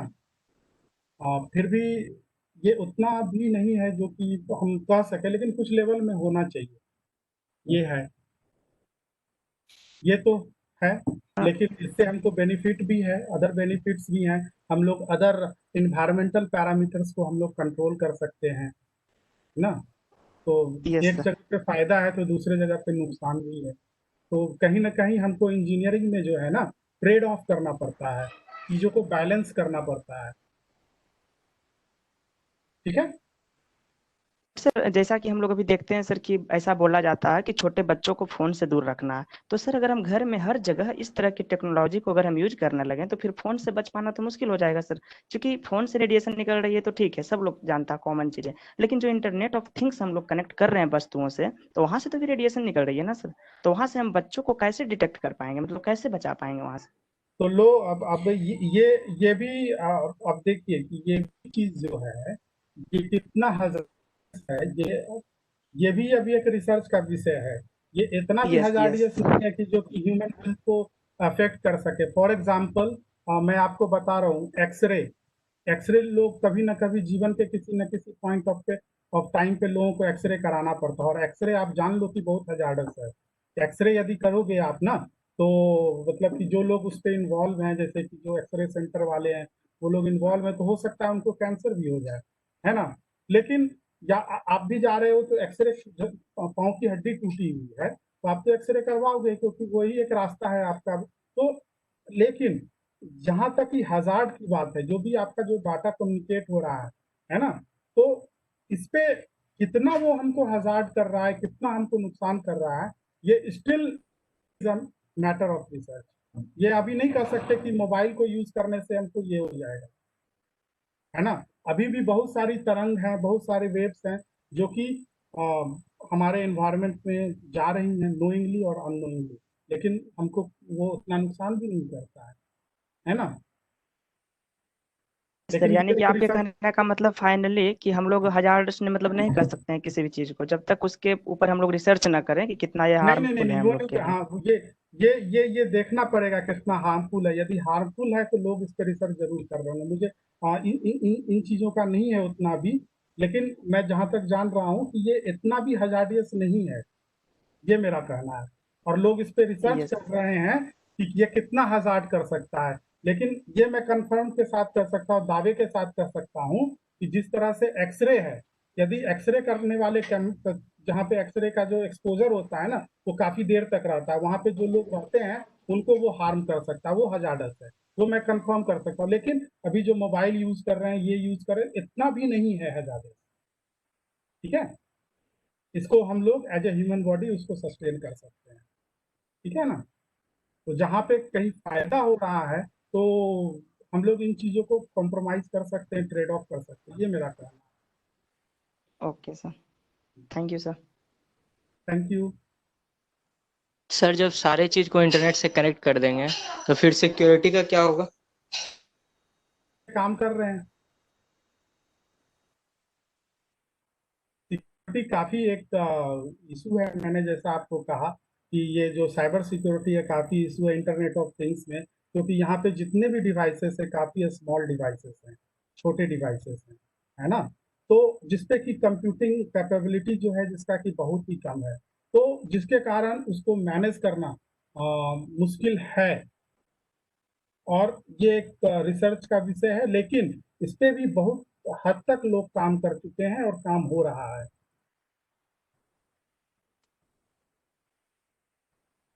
लोग इंटरनेट बैंकिंग यूज करते हैं आज के डेट में, है ना। लेकिन क्या बैंकिंग जो 100% सिक्योर है? ठीक उसी तरह से यहाँ पे है अभी, है ना।